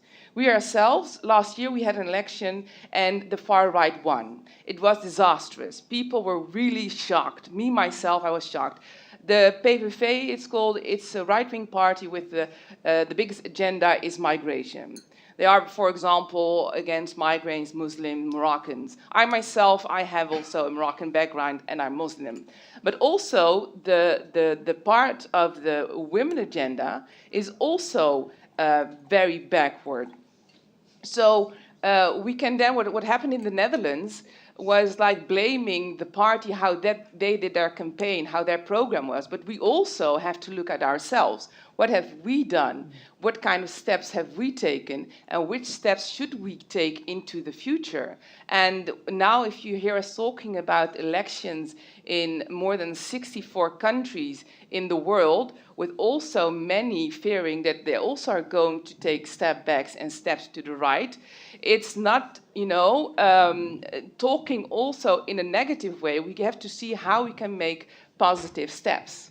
And what you ask, like how many years would it take? It's also, for example, if you take it internationally and also within Africa, for example, if more women would work and would be financially independent, hunger in the world would also be less. And the empowerment of women has so many positive effects that we should see together how we can make an active agenda next to the SDGs. We are, the SDGs in 2030, they have to be fulfilled. unfortunately, I'm not a pessimist, I'm an optimist, but I have to admit we're not going to make it. So we have to see how we can make this work for us, for our children, the girls, the women, the boys, how we can make a positive change. Practically speaking, are there specific policies, specific steps that needs to be taken in order for these things to be accomplished? You know, one of the things that you also said more, and also in the panel before, more participation is important because representation matters, not only of women, but also of other minority groups, like the elderly, young people, people of other cultural background. That's important. But therefore, you need also to engage with your citizens, with constituents, because now also, because our panel's also about technology, how you can use it, what you now see at the one hand, you can use technology to close the gap between politicians, parliamentarians, and the people, citizens. But also what you see is disinformation and fake news. So you have to see how can you use it effectively and reach also the others who are misinformed. Because you also have these algorithms. If you go, for example, in TikTok or Instagram, you get these echo chambers. You only see what you want to see, what your opinion is. So you get even fed more of the same things. And we, for example, we are not on TikTok from my part because, and also the government, Dutch government says TikTok, we're not, really want to use it. And then you have some parts who do that. So you have one single fed of information. And the other hand is that you also have to acknowledge that not everybody is digital savvy. They don't all have digital skills or access to technology. So we have to see how we can engage more with the people, with citizens, with our constituents, and also educate from younger, when children are at school, to provide more balanced information and what also our democracy principles are, and that engagement of women and all other groups are really necessary. Thank you, Fatima Zara. Olga, you who have been also the youngest deputy minister for the Moldovan reintegration, had this been a barrier for you, a burden, when people were saying it's the youngest woman on this role? And do you feel that this characterization as the youngest woman comes with some sort of reservation, of expectations that people have from you? Did you ever face this? Thank you very much, and thank you very much. I'm very glad to be here and to see a lot of beautiful people. Yes, you are right. I was the youngest deputy prime minister in my country for reintegration. I think all of you know that Moldova had this conflict, Transnistrian conflict, is a frozen conflict for 32 years. So I was the chief negotiator for between left and right banks of my country. It wasn't easy because I was 29 at that period, and all the ministry and the prime minister was like, I was the only woman, and there are a lot of men older than me, and they were looking at some period that like, you are very young, how you will be, it will be possible to face such a complex problem, but we had a lot of progress in this, and I think it's we should have more support for the younger generation and to give more support on being in politics and making change, because as our panel is about the technologies progress, and I think it's very nice that now we have this possibility with all social media tools to use them and to be more closer to the younger generation and to the citizens. And also I want to say that the expectation of the constituents are changing, and but unfortunately in my country they are not changing through the years. They continue to be, people want to have good salaries, good pensions, to combat corruption, and also to combat migration, because unfortunately we have a lot of people abroad. More than 1 million Moldovans people are now in different European and different countries. We talked about technology, misinformation, disinformation, and we focused on the positive aspect of how technology can help this progress. Let's talk a little bit about the negative aspect, and I would like to have your opinion, Olga, and then come to you, Laura, about have you ever been a victim of negative attacks online, and how women can convert this negativity, this toxicity from technology, the misinformation, into a positive movement for their roles, for their positions and participation. Yes, I think that now we cannot imagine an electoral campaign without technologies and without using all social media platforms. So I can say that I was a victim of something like this, but I think that our aim of the politicians is to teach people to combat this disinformation and fake news, and to understand how to make to make a difference between a real news and the fake news, because even now we can see a lot of fake news, and I think it's our biggest challenge for future politicians to resolve this problem. Laura, I know that you've been elected already 2 terms in the parliament in Ireland. And I know, reading your background and bio, that you've been fighting for workers' rights for many years now. Have you ever been this type of victim of misinformation, disinformation? And do you think that if you were a man, you would have a different way of handling this and a different way of accepting this attack and pushing back? Yeah, well, it's Louise, not Laura, but Louise, that's fine, we're all tired.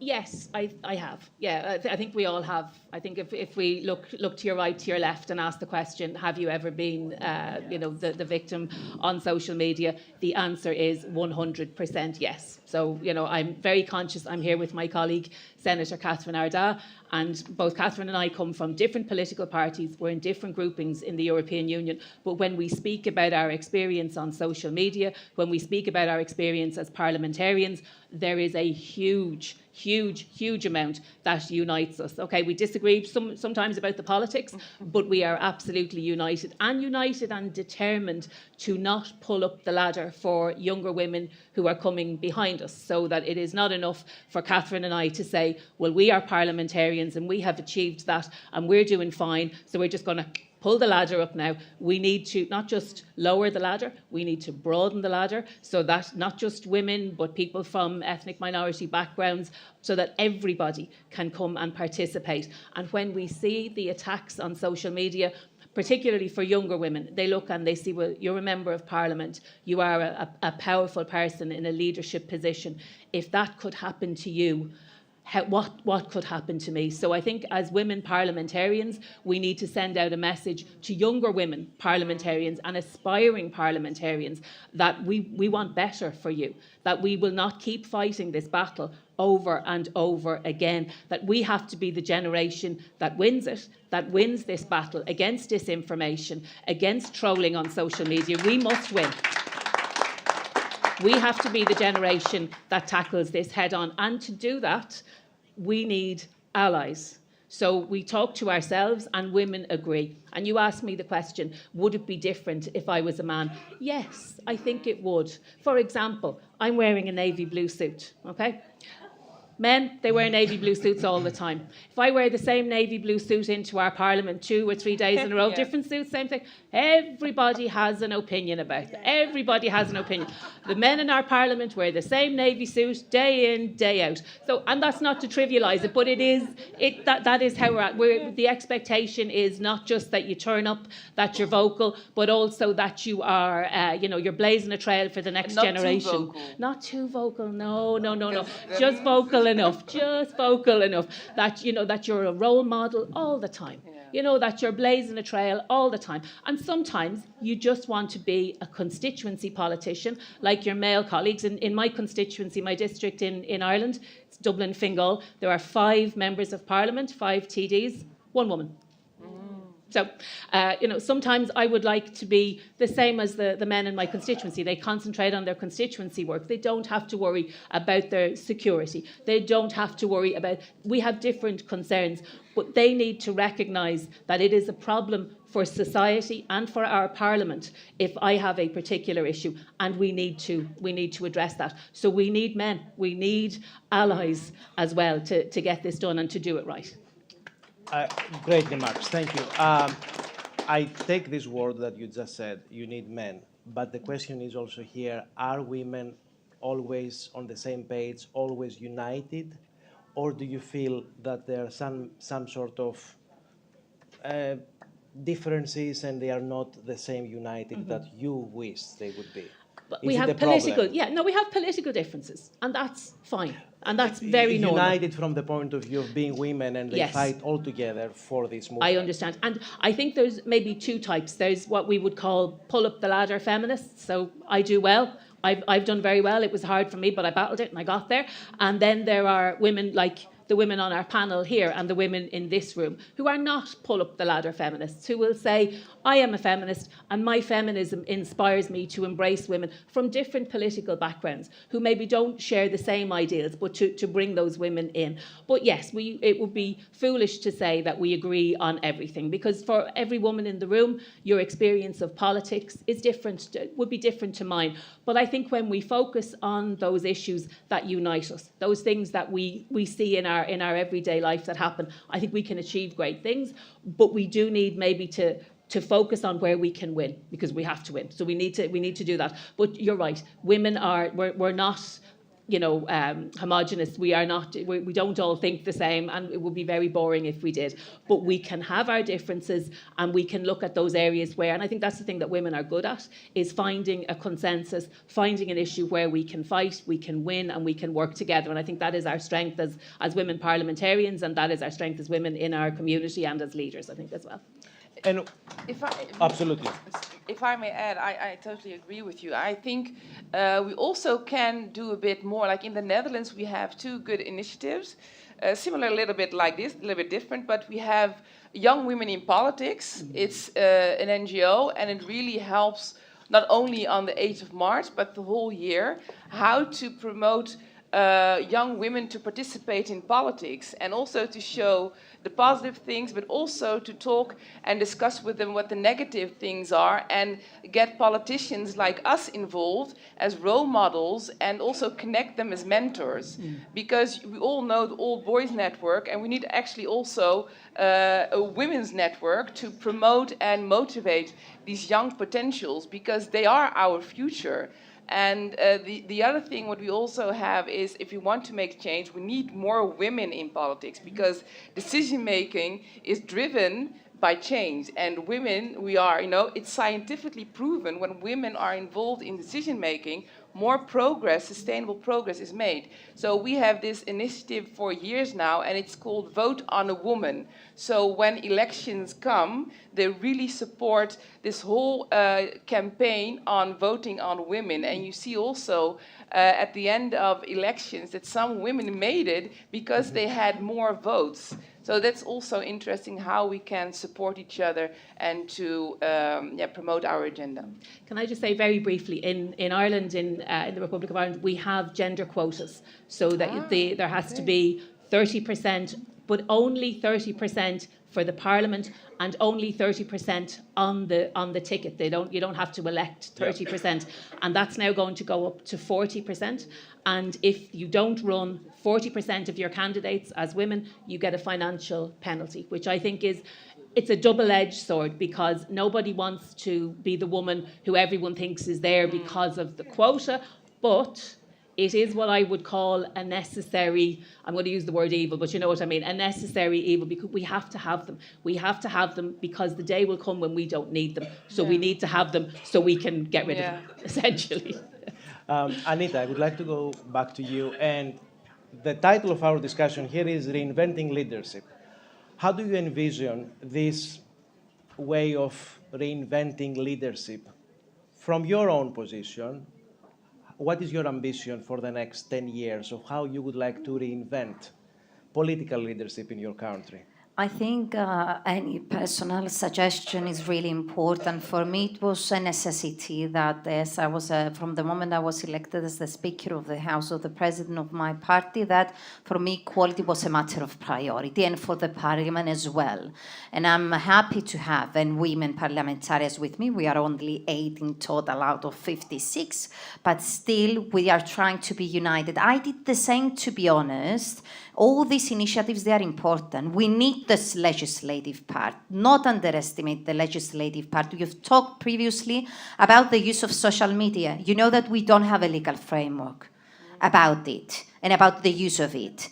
And it's up to the social media platforms to decide whether an incident, it is insulting, racist, hate speech, and so on. What we are doing as parliamentarians. I brought that issue, and I can see we have from the United Kingdom representative as well, with the Speaker of the House of Commons and other speakers as well, because remember that in some countries we had either suicides or death of parliamentarians because they couldn't cope about this situation. Imagine how much damageful it is for women and young people. They dare to get into this cannibalistic environment we are currently experiencing.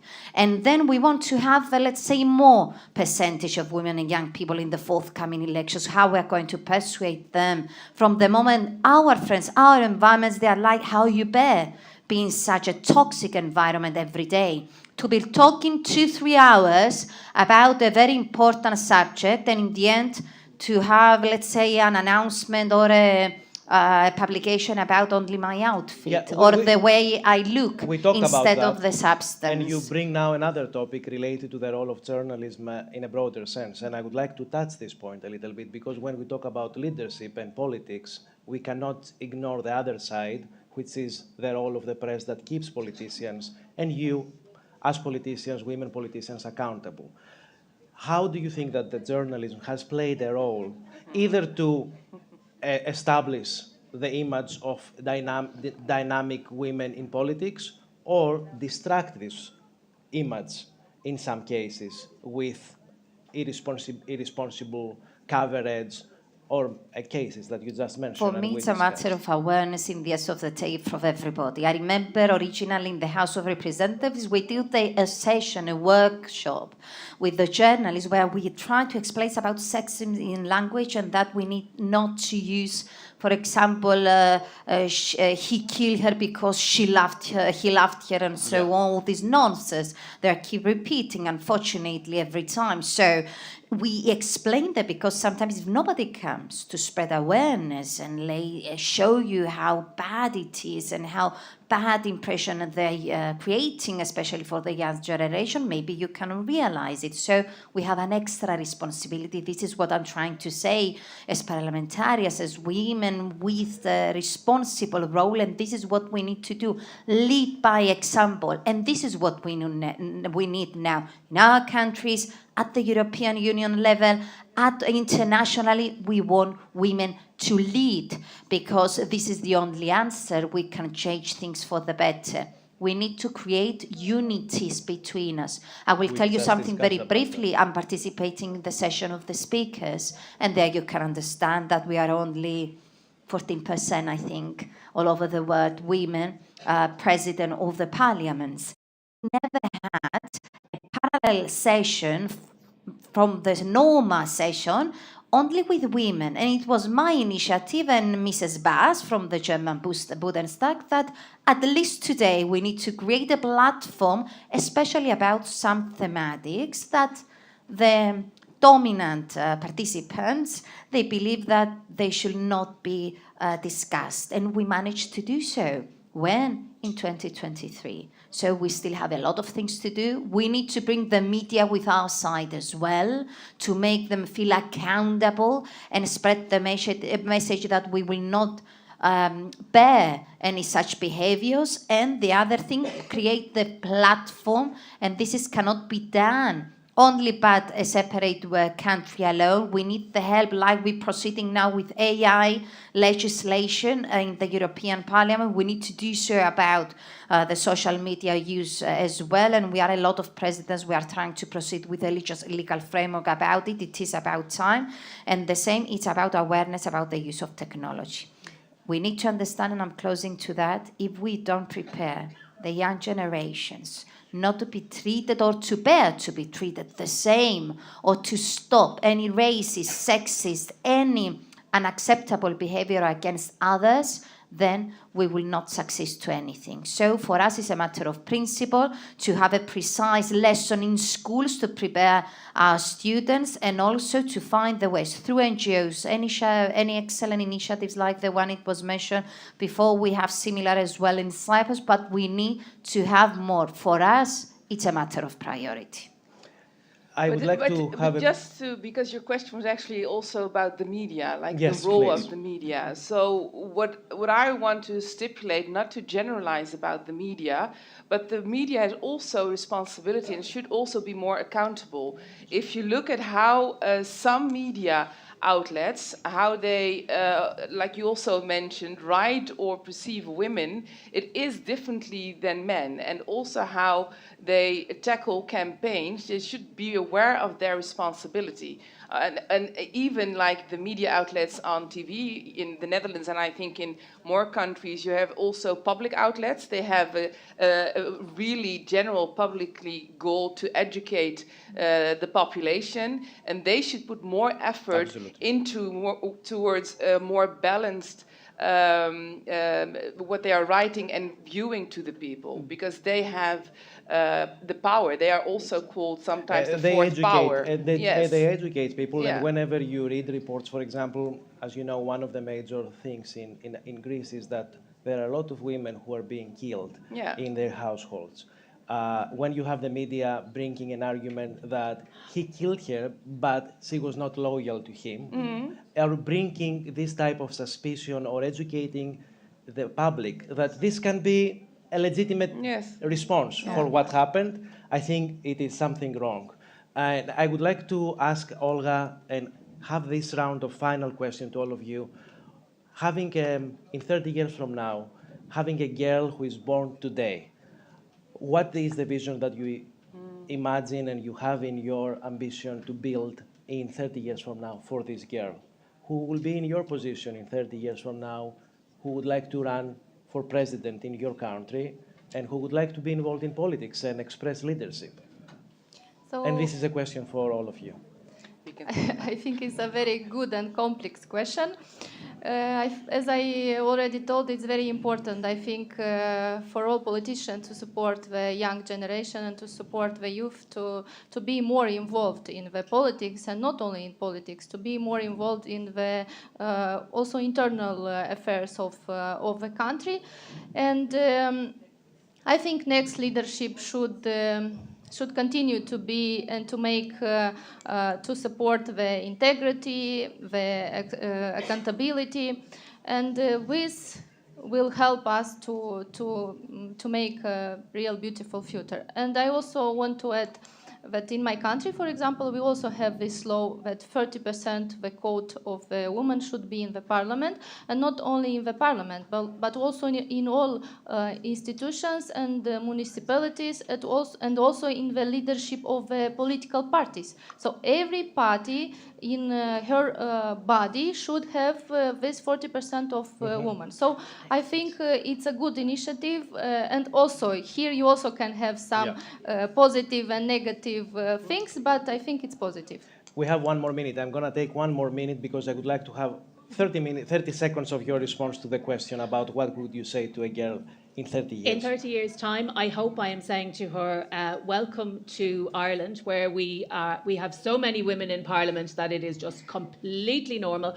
And look into your Parliament and see that it is diverse and that it is representative of all of the people. We want to get to the stage where we can elect a mediocre woman, a woman who is not a superstar. That's where we want to get to. We want to normalise the election of women to the point that we are just representative of the diversity that we have in our country. So in 30 years' time, I want to say to that young woman, look at your Parliament, you see yourself there.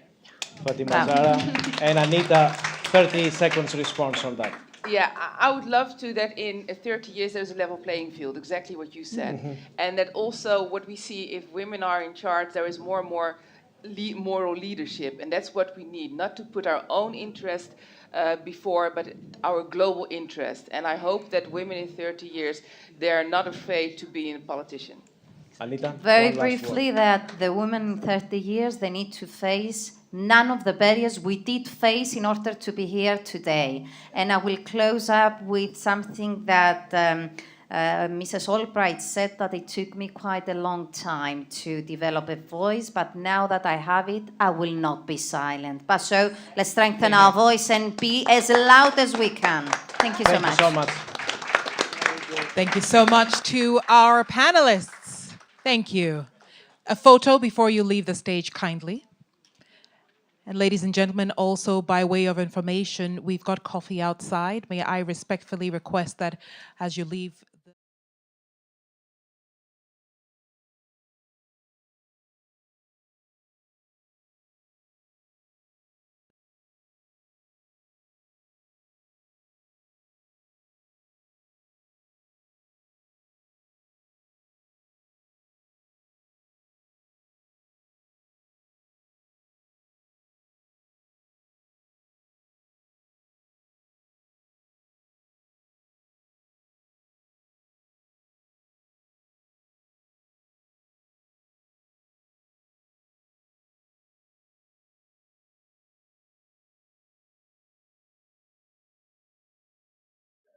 All right. And this speaker is by way of Kirsty Kaljuled, who is joining us virtually. Kirsty Kaljuled. Ladies and gentlemen, please warmly welcome Her Excellency. Dear participants of the Women Political Leaders Summit, you are discussing democracy in 21st century. I believe that 21st century really started this year. With the development of new technological tools, we risk to be in the situation during this very important European elections year, where people will not know what to believe anymore. Picture may not be a real picture, video may not be a real video. Of course, faking audio has been a problem already for several years. Misinformation and disinformation, unfortunately, are clear participants of this year's European elections. There are no really good tools, but I think we must understand that our people will be a little bit confused. New technologies are a fantastic thing, but making sure that people can still talk from heart to heart, from face to face, even if they are somewhere online or in the cloud, is becoming increasingly difficult. How to overcome this? Well, I believe that the only way forward is to honestly discuss how to make sure that content unmarked as true coming from trusted sources. This cannot be done. I am quite sure that in 21st century, building trust and rebuilding trust is the most important thing in politics and in general in leadership. I wish you all the best in your discussions. Thank you so much, Your Excellency. May I kindly request that we remain seated when there are videos or speeches, kindly with respect, just so that we don't disrupt the cameras for our online audience as well. Thank you so much, ladies, for that photo. Okay, you may now be seated. And now we move into our next panel discussion, Raising Voices, Lifting Barriers, Tackling Violence Against Women in Politics. This discussion will be moderated by Linda Robinson, Senior Fellow for Women and Foreign Policy Council on Foreign Relations. And the panelists will be member of the European Parliament, Vice Chair, FEMM Committee on Women's Rights and Gender, in the person of Elizabeth Vrionidi. We also have the founding member of Arab Women Parliamentarians for Equality and Equity, former Senator, Vice President of the Legal, Administrative and Human Rights Committee of the Senate, Hafida Ben Shahida. We also have the Member of Parliament of Iceland, Thorbjörg. You're going to have to teach me how to say the last name again. Gunnlaugardóttir. Forgive me if I butchered that. I sincerely apologize. Member of the Chamber of Deputies, Carla Burgos, is also joining us. So please warmly welcome the panel 3. You're next to me. Good morning. Good morning. Thank you. You were right. Hello. I thought you're right next to me. In the middle? I'm here. Hello. Hello. Nice to meet you. Hello. Nice to meet you. Here. She's going to sit there. Okay. Good morning. We're almost between you and lunch. It is my great pleasure to be moderating this panel, and the Council on Foreign Relations is delighted to be a partner with Silvana and the Women Politicals Leader organization, powerhouse that it is. So we've already had the 4 distinguished panelists introduced. I would like to just make a brief comment. We are here to raise voices, all 4 distinguished voices, to lift barriers to women's political participation. My organization has a women in foreign policy program. It is the oldest at a U.S. think tank, and we have a signature offering called the Women's Power Index, and you can see women's representation. Each country is represented across 5 indicators: heads of state, parliament, local government, cabinet members, and also candidacies. So if you want to check out your country online, please do. And I just wanted to say, as a US citizen, we are firmly in the lower half of the pack. So it is with great humility that I am here when many countries are doing much better than we are. We do have 26% women in our Congress, and that is firmly in the global average. But the President, Joe Biden, has nominated fully half of his cabinet as women. So I wanted to point out that advance. And he's also instituted the first ever Gender Policy Council and formed the Global Partnership for Online Action on Online Harassment and Abuse. And that is the topic of today's conversation. So we are very hard at work on that. I do note that we have a consequential presidential election, and I do fear that U.S. democracy is in the balance this year. So I know many of you have been asking me about this. So with that comment, I want to just say we're here to talk about violence against women in politics. And that, of course, is a subset of violence against women, which is endemic around the world. And we want to dive into this, and we'll do so in a very straightforward format. We're going to have a first round where we ask each panelist to talk about the problem, the incidents, and the acute form of violence in their countries. And then we're going to go to solutions, what each of their countries are doing about it and what they personally are doing. And then finally, we're going to hit the international level. This year, the UN is negotiating a global digital compact, and there is a lot of effort around inserting in that document some key points about violence against women and what to do about it.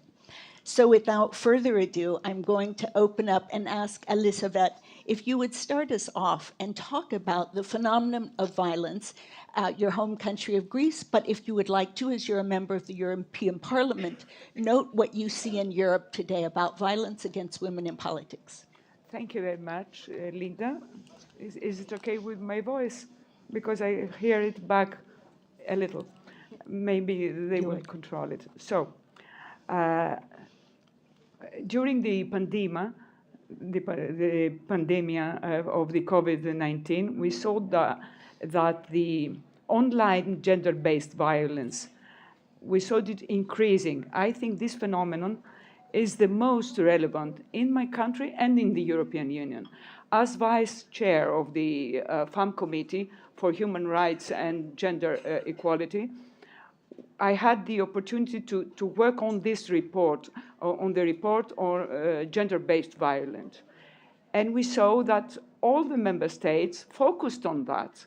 And they think that this, as it's formal, I mean, the forms of this violence is, we can say, for example, abuse, on gender abuse, online abuse, harassment, publishing data without consensus. For example, I say that. So we can say that all these forms of violence affect women and prevent them of participating in as leader making, in the entrepreneurships, in politics generally. How can we tackle that? We find some solutions, because only legislation is not enough. We need to have several parallel actions, which means we need cooperations within the member states, and not only that, cooperations with the leaders, cooperations with the NGOs, with some actions parallel, such as cooperations with the police within the member states. But we have to know whether the legislation is common, whether the measures that the legislations can be adopted by the national legislations due to the subsidiarity that you know that the European Union cannot affect the national law. And sometimes there is a conflict between, and some measures are controversial from town to town and from country to country, from member state to member state. And if we can see that we need a cooperation all around the world, this is the main problem we can focus on. Thank you. Thank you very much. You're welcome. Hafida, I would like to come to you, please, because of your long experience with North Africa and Algeria, your home country, to talk about what's the most prevalent or acute form of violence that you see against women and women in politics in particular. Oh, thank you, Elizabeth. Of course, can talk about violence. It has a different form and shapes.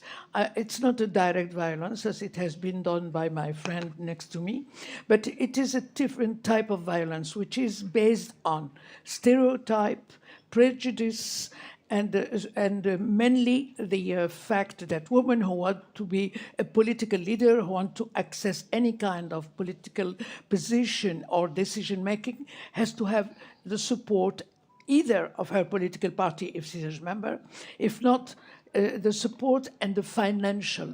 For me, the lack of funding for many women to be independent and to run for a position in a campaign is funding.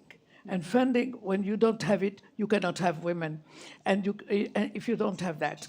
As for the violence, I don't think there has been direct violence like harassment or physical violence. It's very rare. What is, for me, a type of hidden violence is the prejudice, it's the family, the backwardness, or patriarchal, let's say, patriarchal attitude that don't like to have women, especially if you go to the countryside. And the phenomenon covers all the three Maghreb countries that I know very well.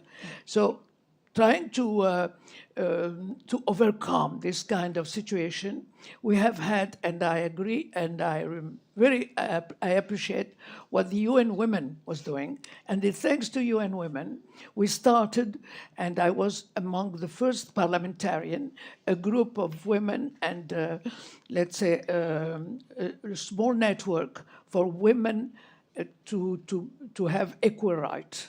Hafid, I would like to ask you to hold what the solutions are that you've been spearheading to our next round of commentary. Okay. Thank you so much. I have a simple mind and I go in a simple order. I would like to fully introduce the Diputado of Mexico, Carla Yoritzi Almazan Burgos. It's a pleasure, and I'd like to point out Mexico is one of the countries that has achieved parity in the legislature. So if you could describe what you think Mexico's most severe problems with violence against women briefly, and then we'll get to solutions. I know you're all eager to talk about that. Perfect. It's a pleasure for me to be here with women from all the different countries. Mexico, as all the countries, live violence. We can talk about digital violence.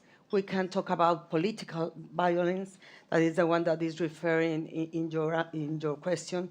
Patriarchal behavior, femicide violence, digital, financial violence that many times we don't talk about that.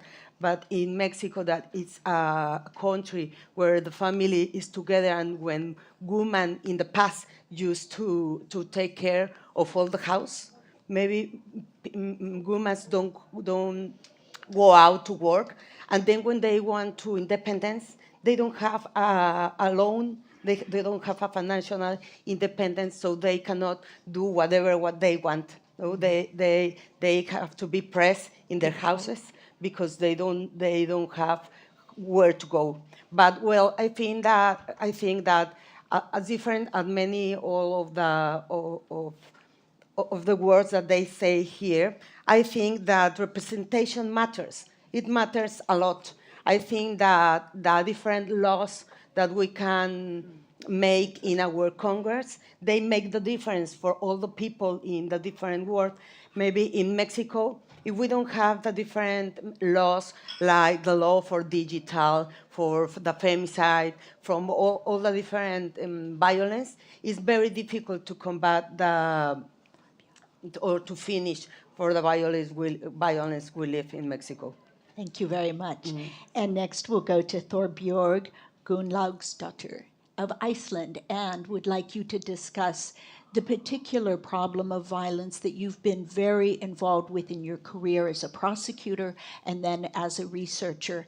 I know that many in our index, Iceland's at the top in terms of political representation, and we know achievements, but do illuminate for us the problem of violence in Iceland. I think the first point would have to be regarding violence, rape. For women in Iceland. I'm not talking about politics here, but it would be strange not to mention rape because it's ridiculously common in Iceland as it is in the rest of the world.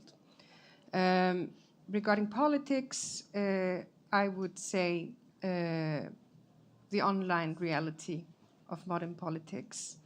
We know that, and we've heard here earlier today, women describe the reality of hidden violence. You describe it as critique, but the critique women and men face is not the same. We have research to show this in the Nordic context, that men and women in politics, men and women in media, in the public sphere, the tone towards women is harsher, it's more sexual. And since we're talking here about the possibilities of raising voices, the risk is that we silence them.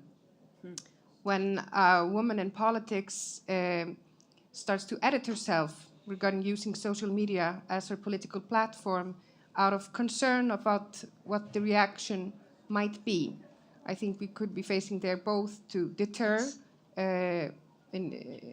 new entries into politics, as well as facing what is a reality in Iceland, as in many other countries, that the political lifetime of women in politics is often shorter than of men. Yes, thank you. Those are two very concerning indicators. They're really the leading indicators that we're plateauing in women's representation. They're serving less. Average term is 2.5 years, and fewer are willing to come forward in this environment. And I want to take a moment to salute all of you who are in the trenches, and have many of you served for many years. And I do my best in our program to promote women coming in and surviving and succeeding. And I just, to recap on the violence before we go to the many solutions that you are all involved in, the International Parliamentary Union has done series of surveys, as you're probably familiar, but it shows the vast majority of women in politics do experience online violence, up to 80% in the various years they've done the polls. The average over their polls of those who receive threats of violence, of rape, death, beatings, abduction, 50%. It averages between 40 and 60 in the years they do the polls. And who is actually physically attacked, 25% as an average. So this is an epidemic of violence, and we do, I think, need to continue to raise attention to the magnitude of the problem and that it goes from online to offline. And our U.S. Secret Service has actually begun doing reports that actually demonstrate that the precursor, the men who commit online violence, are more likely to be those that then go and do attacks. So there's a law enforcement aspect to this. So I just want to now turn to solutions, because I think we have, and everyone's very eager among our panelists to talk about the measures. And Elisabeth, I will go to you to talk a little bit more. I think you want to talk about the EU's measures on cyber violence, and perhaps a quick word about the fact they've just concluded a gender directive. So there is, Yes. I think, an effort to codify common standards of what's a First crime. of all, yes, Thank you. first of all, I would say that I agree that if we talk about the main form of violation, of course it's rape, of course it's femicide, of course it's abuse in the worst way. But talking about affect in politics, I agree that we have to focus on these who really prevent women to participate in politics and in all centers of thinking. Talking about measures, we have now, after all these years, finally a very crucial agreement between the European Parliament and the Council, the new directive, which is going to be voted in the plenary of next month before the end of this period, which means we have succeeded finally to have a directive. But we have to admit that this directive is not so complete. I mean, it's based on the Istanbul Convention, but we need to go forward and to do more and more things. Why? Because we have a contradiction, a conflict, we could say, within the member states. I mean, some different legislations, some member states have to adopt the measures that the directive will show. And this will be necessary now, because otherwise we will lose the goal. What do I mean?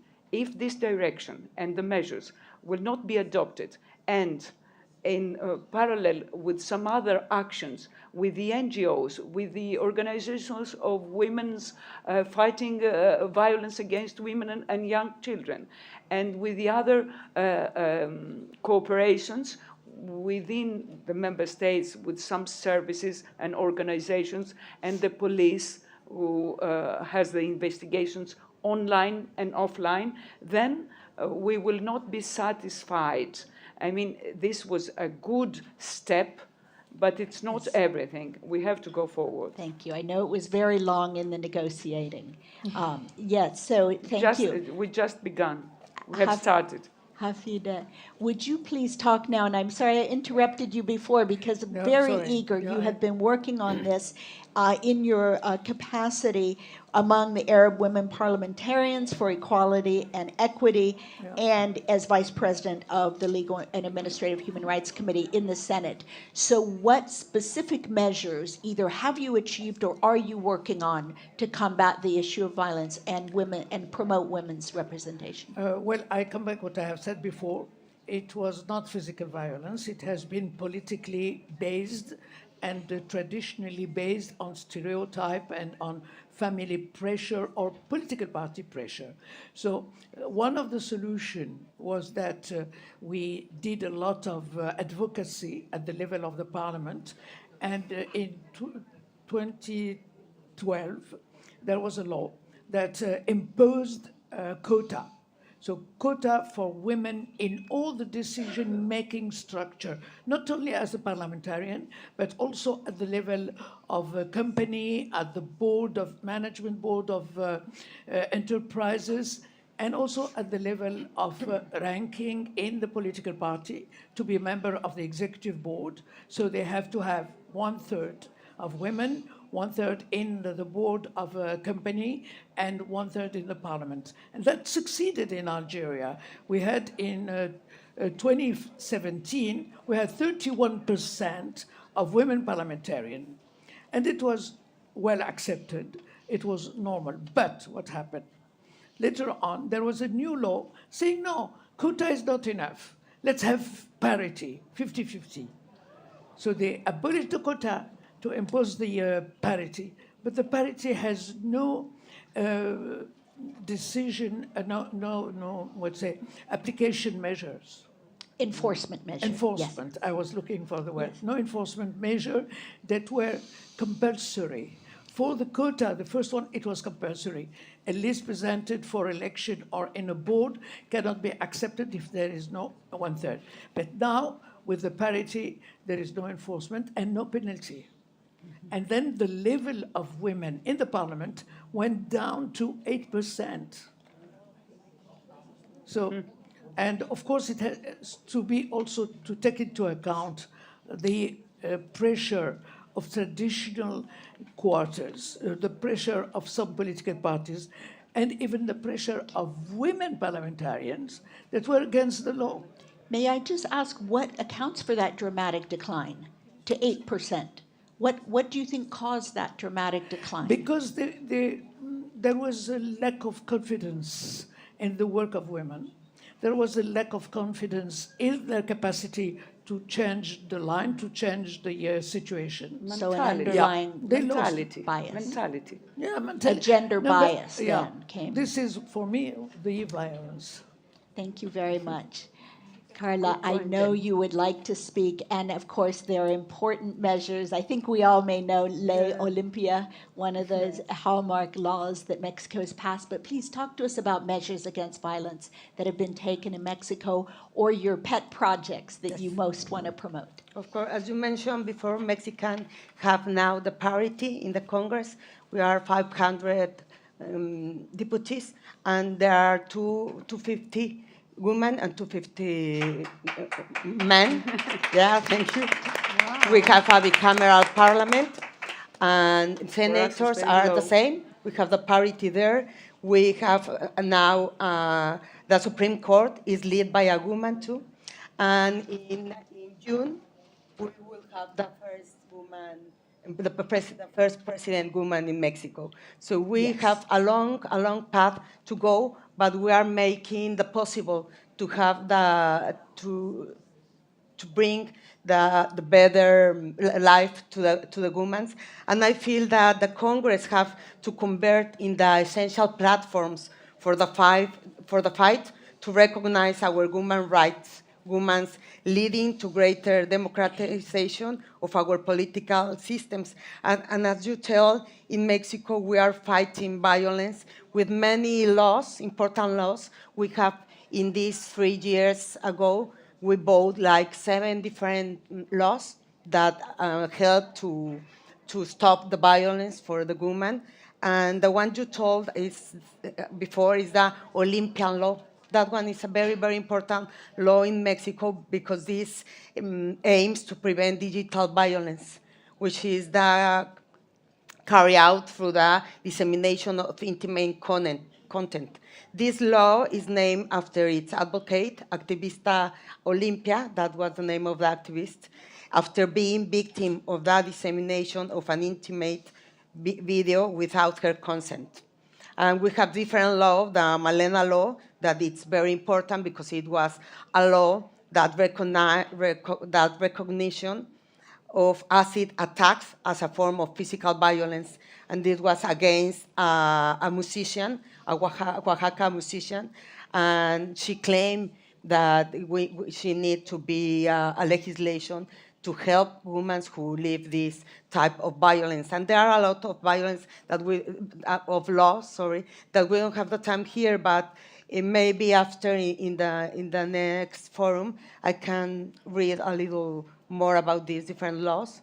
But we are trying to make a hard work to finish the different violence that we live in Mexico. May I ask a quick follow-up for you to just describe with the passage of laws, and congratulations for that. I think that's an impressive legislative record.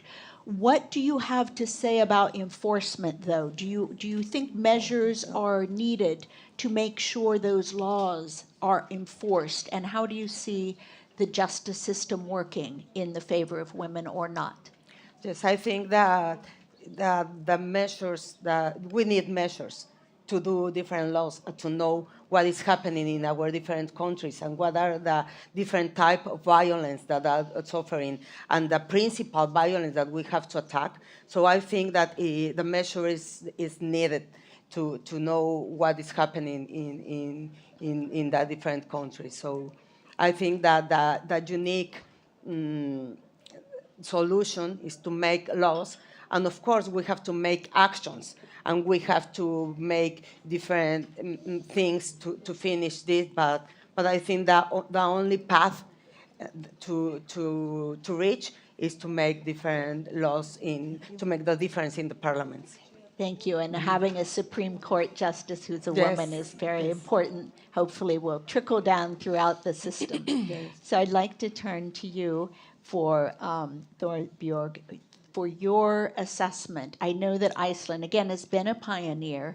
Where are you in adopting measures or fixing loopholes? Again, enforcement, I think, came up in the survey of the CEDAW convention, where Iceland realized it had problems with actually getting cases to trial and completing them in a timely way. But since you are the prosecutor, I will let you describe the problems, and also feel free to expound on what proposals are being generated, so measures taken for violence.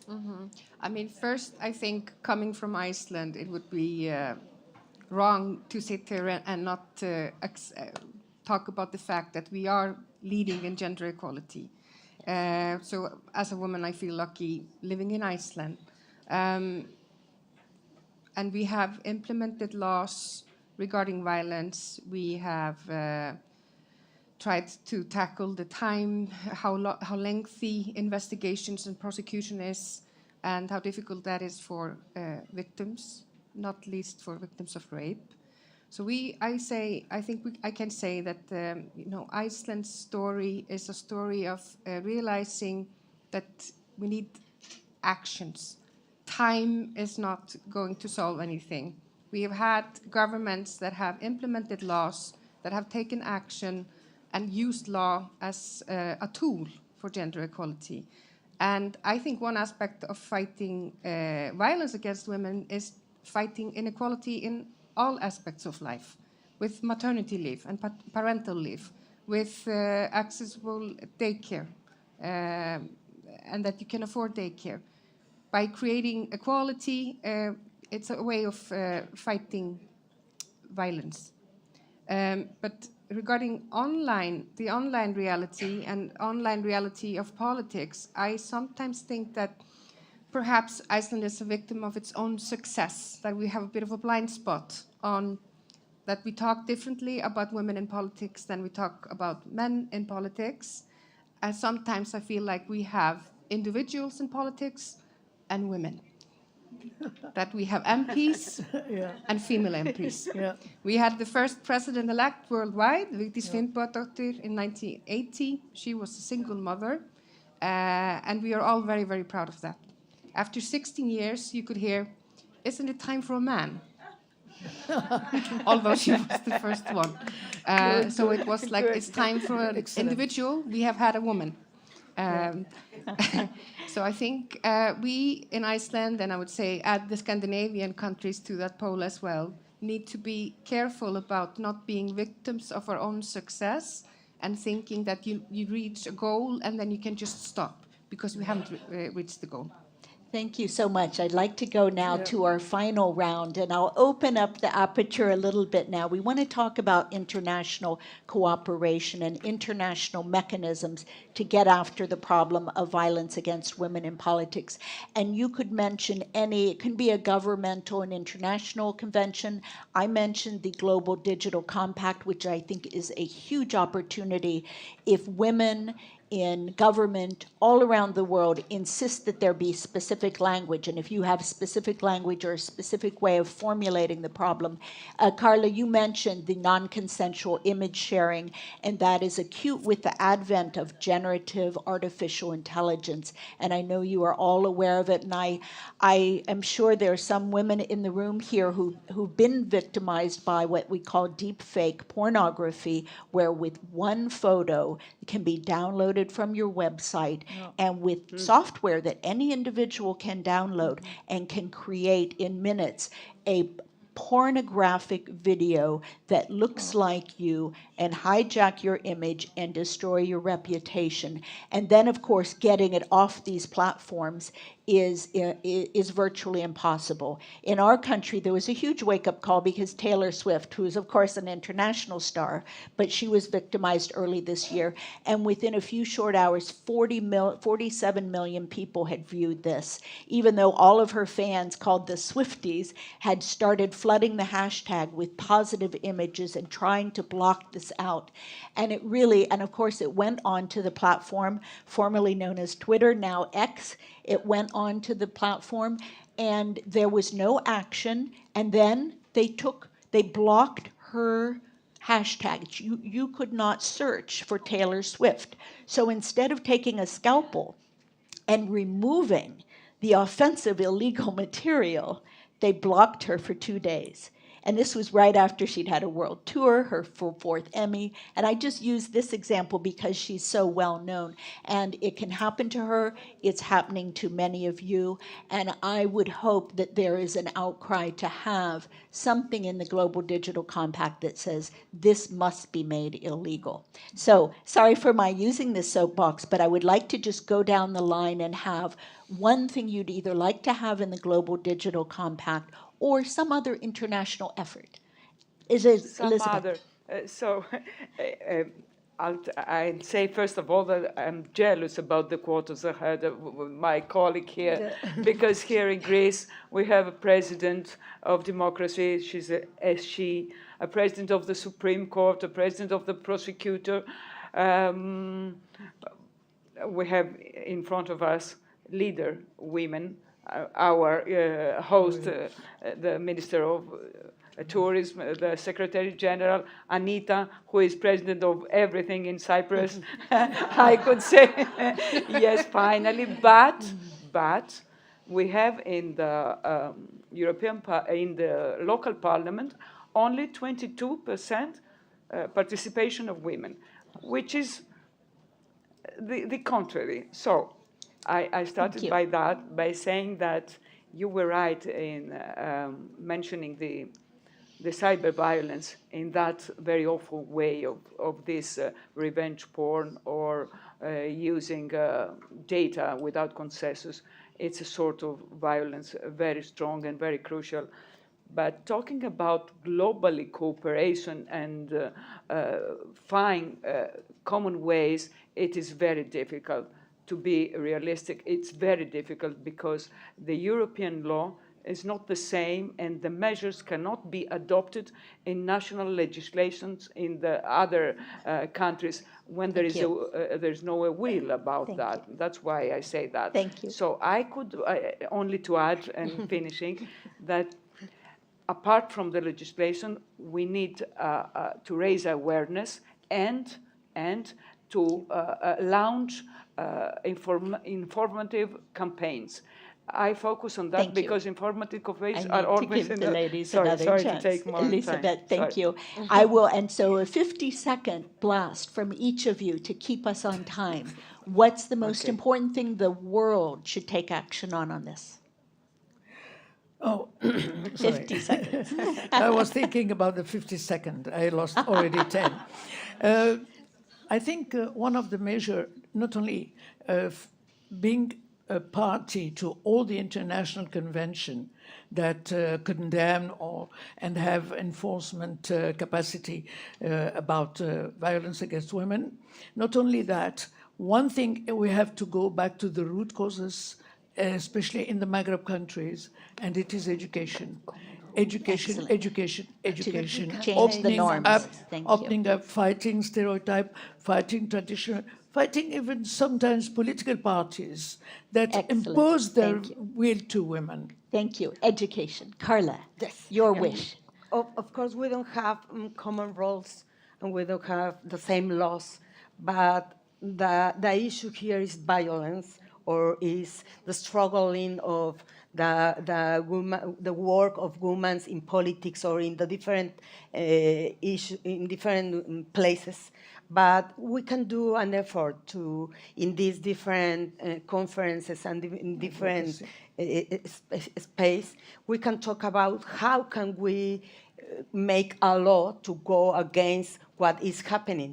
Maybe in the different world, you cannot adopt all the laws that we are implementing in Mexico, but maybe we have the same issues.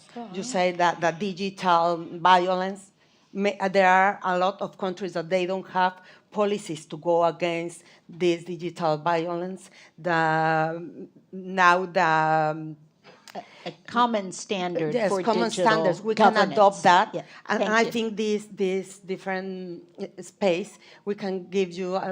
We have that idea Thank when you. we return to our countries and make different laws to protect Thank the you. the women's rights. Bjorg, the last Or word to is prevent. yours. In an international context, what should the message be, very briefly? Small question. Yes, the big. I mean, if you go back to the big picture of severe sexual violence towards women, I think we should focus on the fact that we all know victims, but the perpetrator is someone we don't know, or we think we don't know. They are still not in the spotlight. So that has to do with culture and views, I think. We need to focus on that. How to we have laws, and laws can impact or have on views, but views can also impact laws. Social pressure for the perpetration. Thank Absolutely. you. I want to thank all of you for being so kind and eloquent, and tomorrow we have a special session to continue discussing this. Please come and join us. We'll talk about laws and regulations. Thank you so very much. Thank you very much. Thank you. Thank you. Do we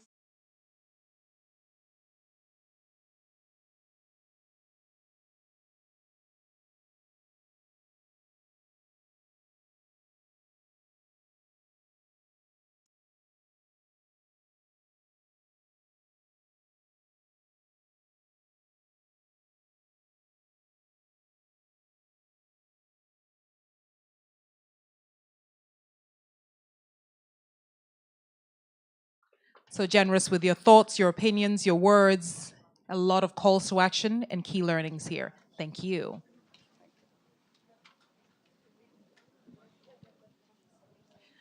So ladies and gentlemen, by way of information, we've got one more session, a very important keynote after this, after which we will move into our policy session workshops, and I'll give you more information about that.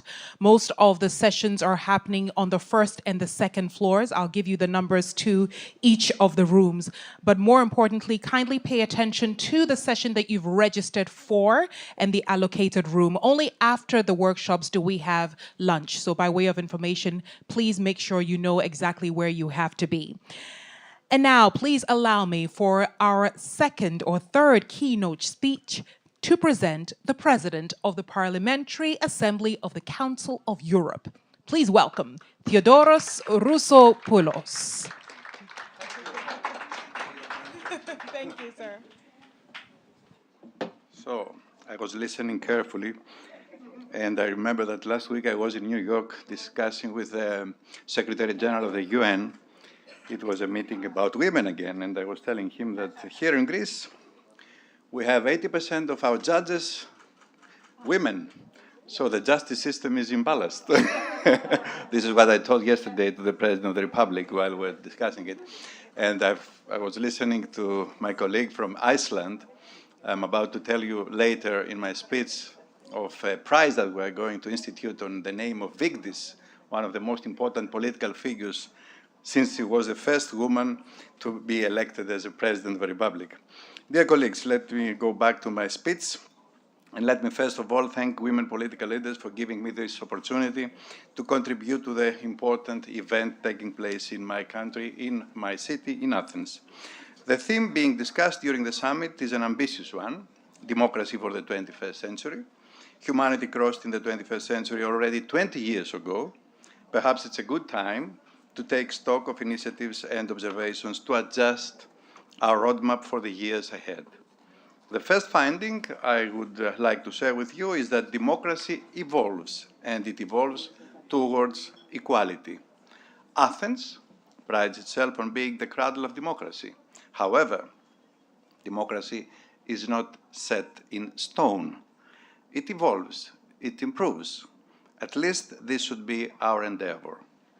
We endeavor to achieve a better, more functional, more inclusive democracy. Today, to be qualified as democracy, a political system should comply with higher standards. We believe in representative democracy, and we want it to be really representative of our society in all its diversity. That is why equality is a fundamental element. Even if we are heading in the right direction, more has to be done so the equality, odds, or rhythm do not remain only a principle on papers. We want barriers to fall and everyone to be able to reach the same achievements. By we, I mean all those who believe in democracy and human rights.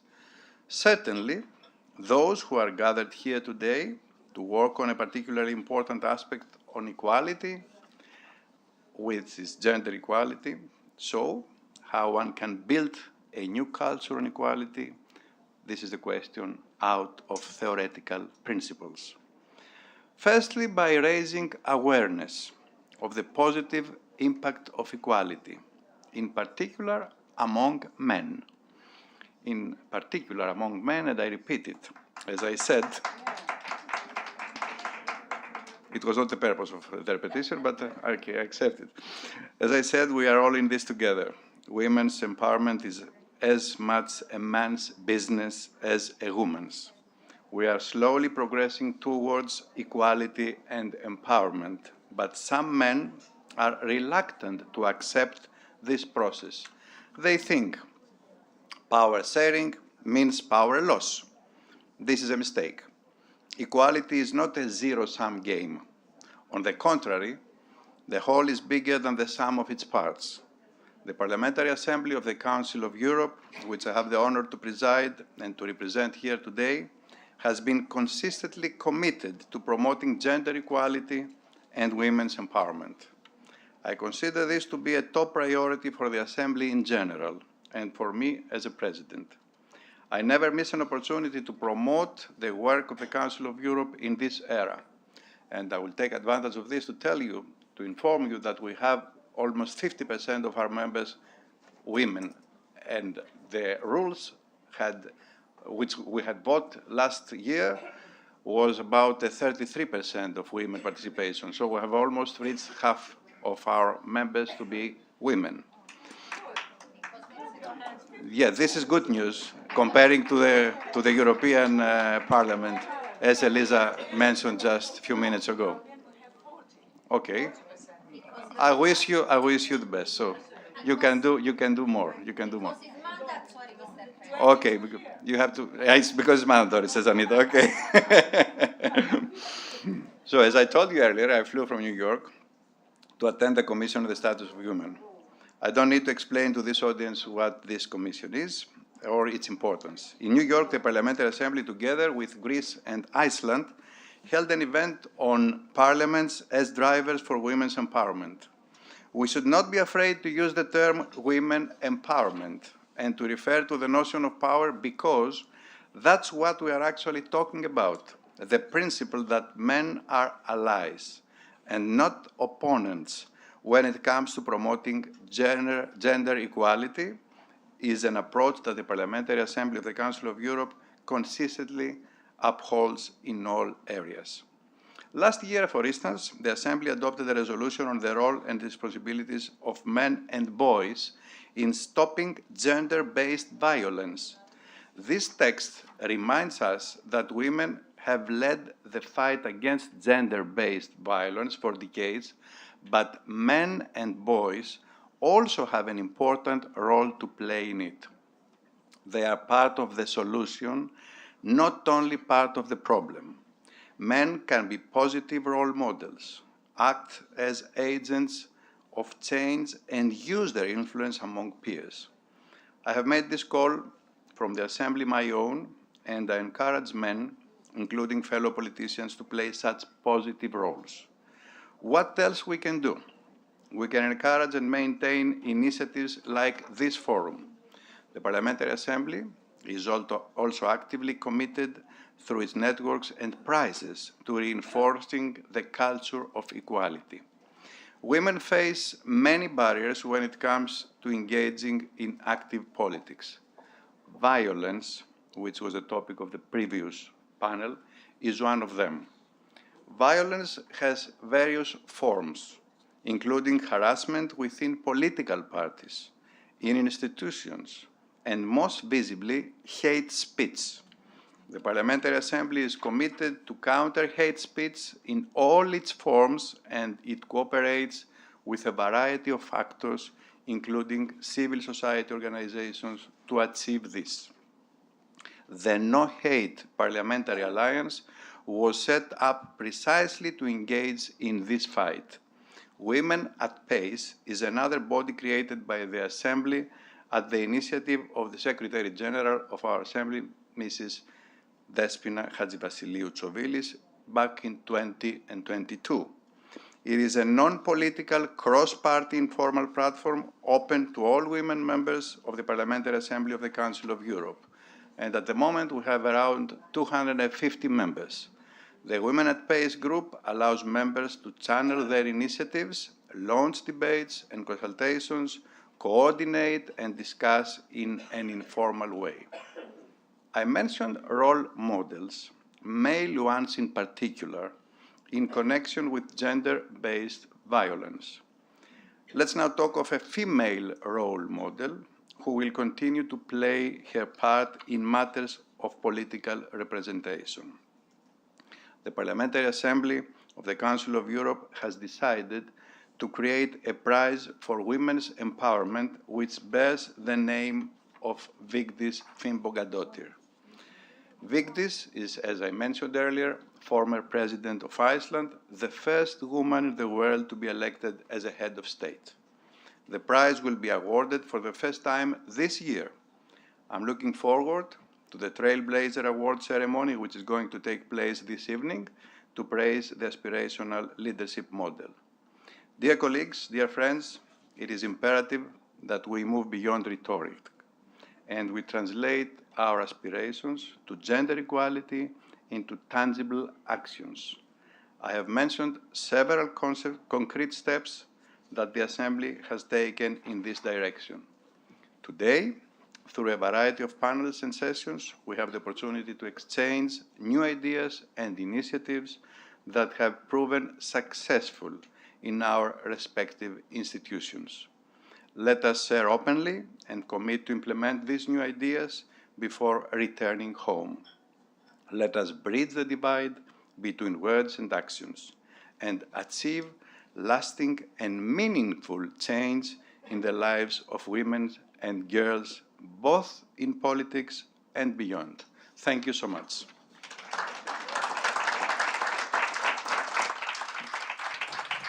Thank you very much, Your Excellency Theodoros Roussopoulos.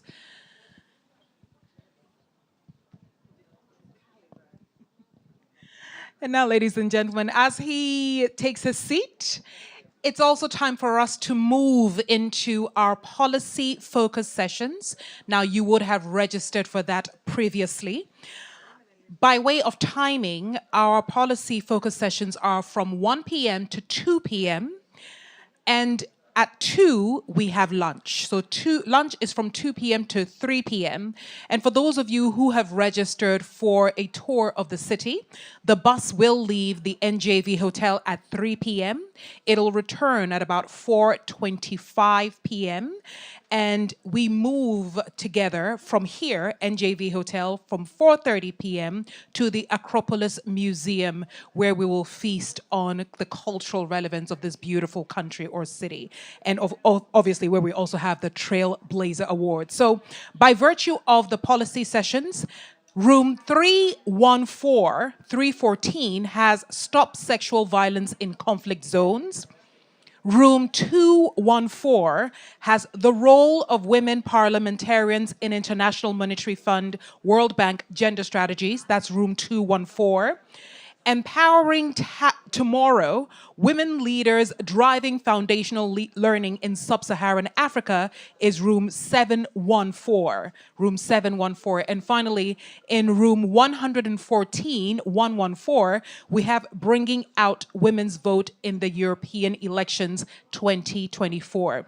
I've got my colleagues outside in the lobby, so if you're confused about any of it, please ask anyone. And by virtue of information, policy sessions 1 p.m. to 2 p.m., lunch 2 p.m. to 3 p.m., tour, if you are going on the tour, 3 p.m. to 4:30 p.m., and we come back to NJV for the bus to the Acropolis Museum. Enjoy your sessions and enjoy lunch, and please continue the conversation wherever you may be. Thank you.